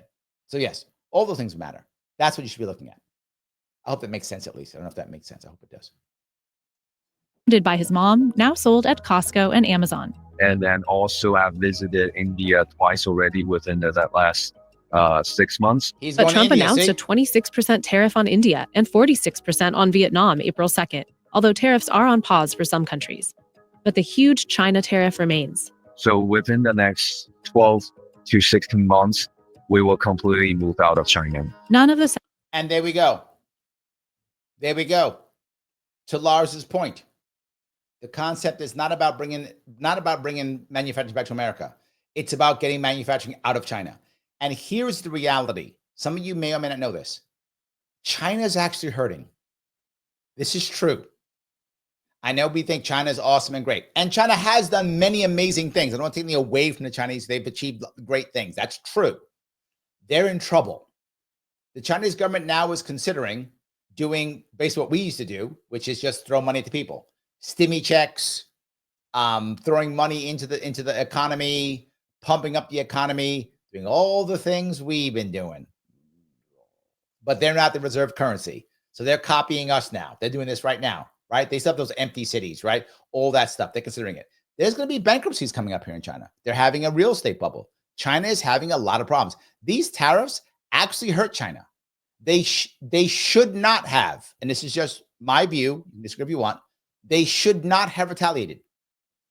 That was a mistake because they thought they could retaliate and the world would get behind them, or they thought, we don't care, we are China, and it was hubris, and they decided to retaliate. That was not the right move. That wasn't the right move for them. Lars goes, sometimes when you play a game of chicken, everyone crashes and dies. True. True. Absolutely. Sarah goes on to say, it makes sense, but I worry about America's mental health. You see, Sarah, how many times I bring that up. I am with you. Yes, yes, yes. It seems like we are at our most vulnerable to false propaganda and join cults. Yes. Allow others to control our minds in exchange for belonging. Yes. Look, why did so many people vote for Trump again?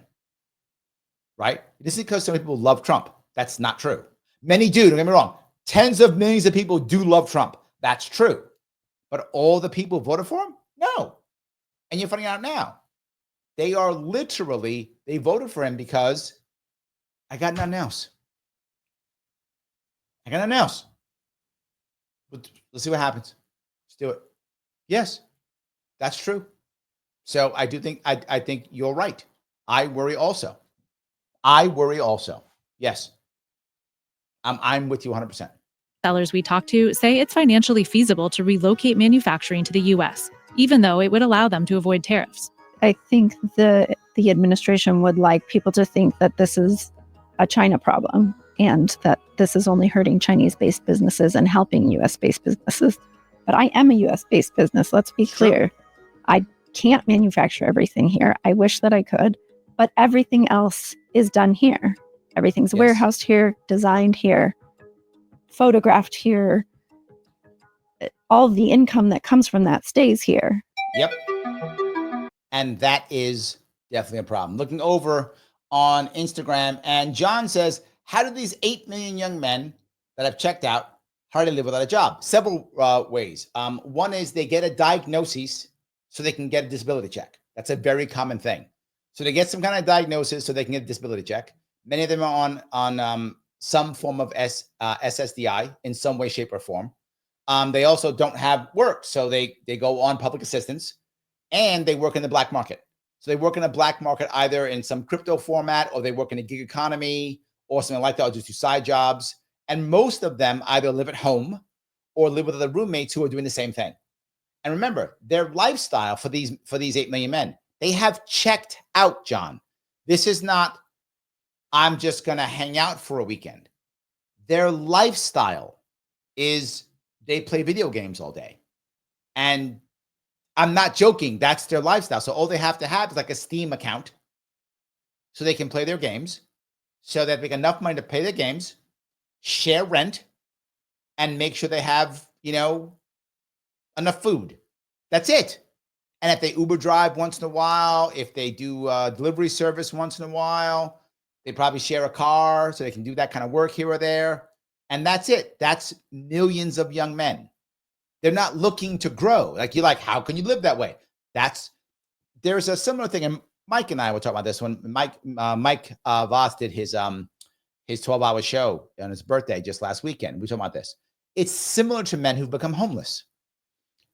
At one point, depending on who you talk to, it's somewhere between 1 and 3 years. Depending on the people and who you talk to, it's between 1 and 3 years. Between 1 and 3 years of a man being homeless, he will no longer want to be housed. He won't. I'm not joking. At that point, he just says, this is my lifestyle. This is how I live. He feels more comfortable on the street than he does in a home. That is a mental issue that we have to help break that people don't get. Similar to these men. They've accepted that I'm just going to live day by day online. I'm chronically online. I have enough money to survive to pay my rent, enough money to have my Steam account so I can have games, enough money where I can keep, one of us at least can keep a car, and we can go out and that's it. They're not looking to have a family. They're not looking to care, right? The advantage they have is at that point, you don't lose because you're already in your world at the bottom. You're done. You're at the bottom. It's fine. It's over. They check out. That's how that works, John. I hope that answers your question. So, Mike's in the house. Yep, we talked about this. Mike says it. People get accustomed to any environment if they're in it long enough. True. It's exactly correct. Yes. And I think that's what's happening. Jay Crown says, feels more comfortable on the street than working for billionaires. Yes, there is a, Jay Crown, that's a great point. There's a level of freedom that they have. There's a level of to hell with you that they have. You're right. There's a level of that too, right? Now, don't get me wrong, is some of that cope? Of course, but it's still true, right? It's still accurate. There's a level of, I would rather live on my own than live beholden to somebody else. Yes, I think there's a level of that also. Yes. Ron was going to say there's no incentive for young men to start a family in this messed up system. Yes. Get married, get divorced, end up worse off. True. That's everywhere. And I know some people don't like to hear that, but it's, again, the numbers are there, right? It's very true. The numbers are there. It's absolutely accurate. So yeah, a lot of people think they don't want it.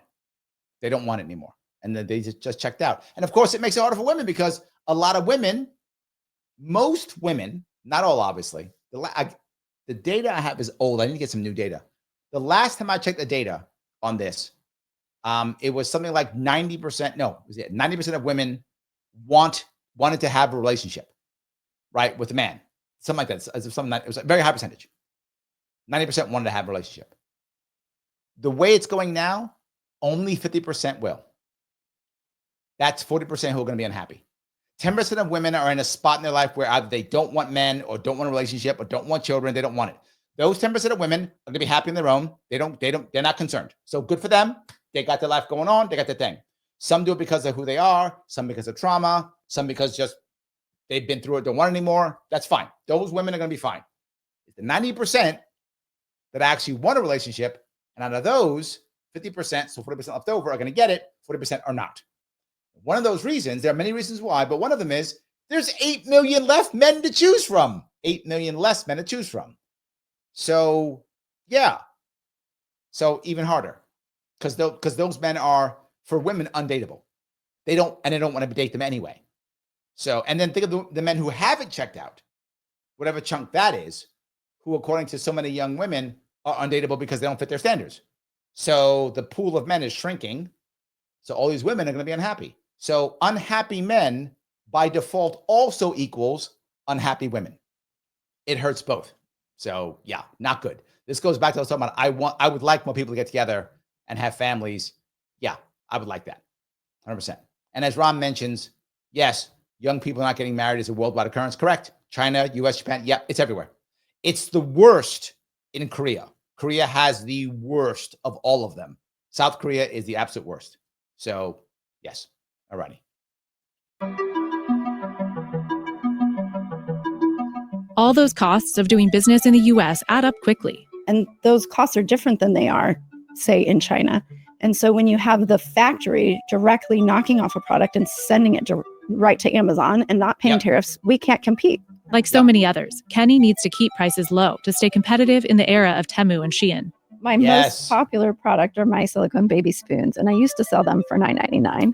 And now I sell them for $7.99 because so many knockoffs have come in and sell them for even $5.50.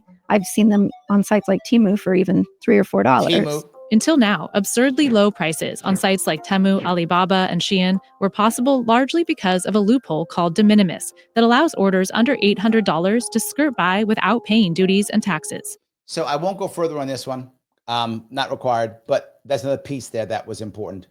You guys see that this is what I wanted to bring up here is this tariff thing is not what it was supposed to be, whatever that thing is. It's not that.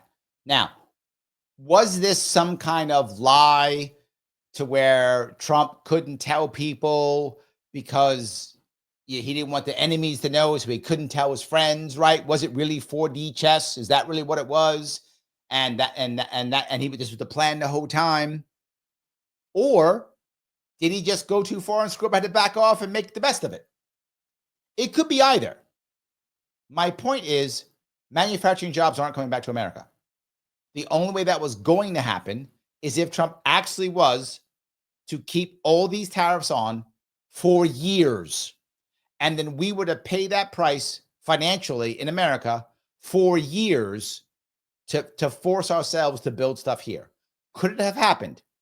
Possibly, maybe, with a whole lot of pain, Republicans getting their butt kicked in 2026, and Trump being looked upon as a terrible president until maybe years later.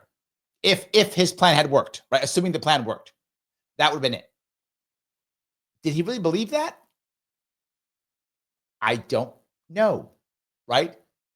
Or did he just say that so he could actually make these trade deals? That's not beyond him either. That's not beyond him or beyond his team, right? Whether it's him or not, it could be beyond his team. But he has been a tariff guy in the past. Here is going to be my 2 cents on this.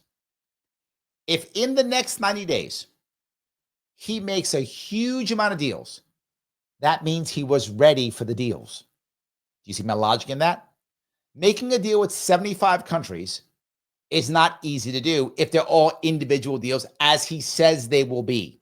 If he's actually able to get a big chunk of those, 25 to 50 of them done in the next 90 days, and each one's a different country, and they're all great deals, if that's true, I'm open to believing this was all part of the plan. If he struggles to get them done, he just screwed up. If he struggles to get them done, he screwed up. Because if this is all part of the plan, that means you know what your plan is. You know what the deal is. You know that you want Vietnam at whatever, 2%, 5%, whatever they wanted, right? Or what exceptions you want from Vietnam or whatever. You got that planned already because it's all part of the plan. It's 4D chess. So we will find out in the next 90 days. Does he start closing deals? Boom, boom, boom, boom, boom. If he does, if his team does, then yeah, I'll buy it. I'm prepared to buy it. If he doesn't, this is a mistake. Because if it's 4D chess, it's set. Let's make it happen. Or was it just, and this is what right now, what I actually think it is. It could be one of those two. But here's what I actually think it is. I don't think he cared. He just wanted to punish China. I think he knew that whatever he put in, China would respond. I think he bet, and this was a good bet. I think he bet that China could not unite the world against America because the dollar, sadly, lunatic to your chagrin, the dollar is still viewed as powerful and important in the culture of vast majority of countries across the globe. And he knew that and said, you know what? I'm prepared to roll the dice on that one. They will not abandon the dollar. They will stand behind us and will push China out. I think that's what he thought, and that's all he wanted. He wanted that, and whatever else happens, bonus, right? If I get deals, if I get this, if I get that, I think that his goal was to hammer that, right? And whatever happens, happens. Kevin says Trump isn't capable of 40 chess. He might calm people into thinking that, though. Maybe, right? And what I'm saying is, I don't think it was 40 chess. It might be. Again, Kevin, if in the next week he's got 20 deals set, it was 40 chess. If that happens, that means he had it all set up. If that happens, I'm not saying it's going to happen, Kevin. I'm saying if that happens, then it was 40 chess. If he's struggling to get deals done, there's a 40 chess. What I think it was, and this is where my head is now, he was trying to get China, because that's his deal with Russia too. The Russia-Ukraine war is about breaking the China deal, right? The China-Russia compact. That's what he's trying to break that up. That's why he's being so good to Putin. That's why obviously he loves Putin all of a sudden. That's why, right? That's why he's doing that. If I think his goal was just to get China, and whatever happens, fine. If he got a good deal, if he didn't get a good deal, whatever. I think the goal is to get manufacturing out of China. And so far, that's actually working. That's working. Isolation is not what wins. Can you outspend them? Yes. Can you maybe break China's economy? Maybe. Possible. My gut says they make a deal in Taiwan out of this, if that's at all possible. Anyway, that was good. Guys, I'm going to ask you something that's very important. Click the button known as like. If you haven't clicked it already, I don't know why you hate me. Please click it. If you have not shared or reposted this yet, please repost it. Share it. Put it someplace, right? The like button's free. And you know who loves it? Mr. Rhythm. Al Gore Rhythm. He loves that. If you click like, he makes it, go to other places. People can watch it. Please do that. If you haven't, it does matter. Also, something else. Click the like button, share and repost it, put it into a Facebook page, or something else. When this chat is over, I need you to do something specific for me. Not now, when the chat is over. When this is done, I need you to come back a minute later, 2 minutes later, half hour later, I don't care when. Come back onto Sharpe Way YouTube and post a comment. I don't care what that comment is. That guy, Mr. Rhythm, loves comments. Come back and post a comment. I will respond. And what I want you to post today is, what do you think, your opinion, either way, whatever it is, of China today? What do you think of it? Don't care. Tell me what you think. China's good, China's bad, China's whatever. I don't care. Whatever you think of China, please. You know what? That might get me canceled. Don't do that. I've just changed my mind on that one. Don't do that one. That might get me booted off YouTube. Don't do that. Oh, no, they'll get China bots to attack. Do that. The China bots will attack. It's fine. Whatever. I don't care. Post a comment. I don't care what it is. Do that once this is over. I don't care which one. It does matter. It is important. That's how we grow. It has to grow. I will not be on tomorrow night. I'll be at a family event tomorrow night, but I will be on Saturday. I'll probably be on Saturday on Rumble, a special family show on Saturday Rumble. I'll post it when the time comes. You'll see it. And I'm doing an AMA Saturday night here. So I will see you all on Saturday. I'll see you all very soon.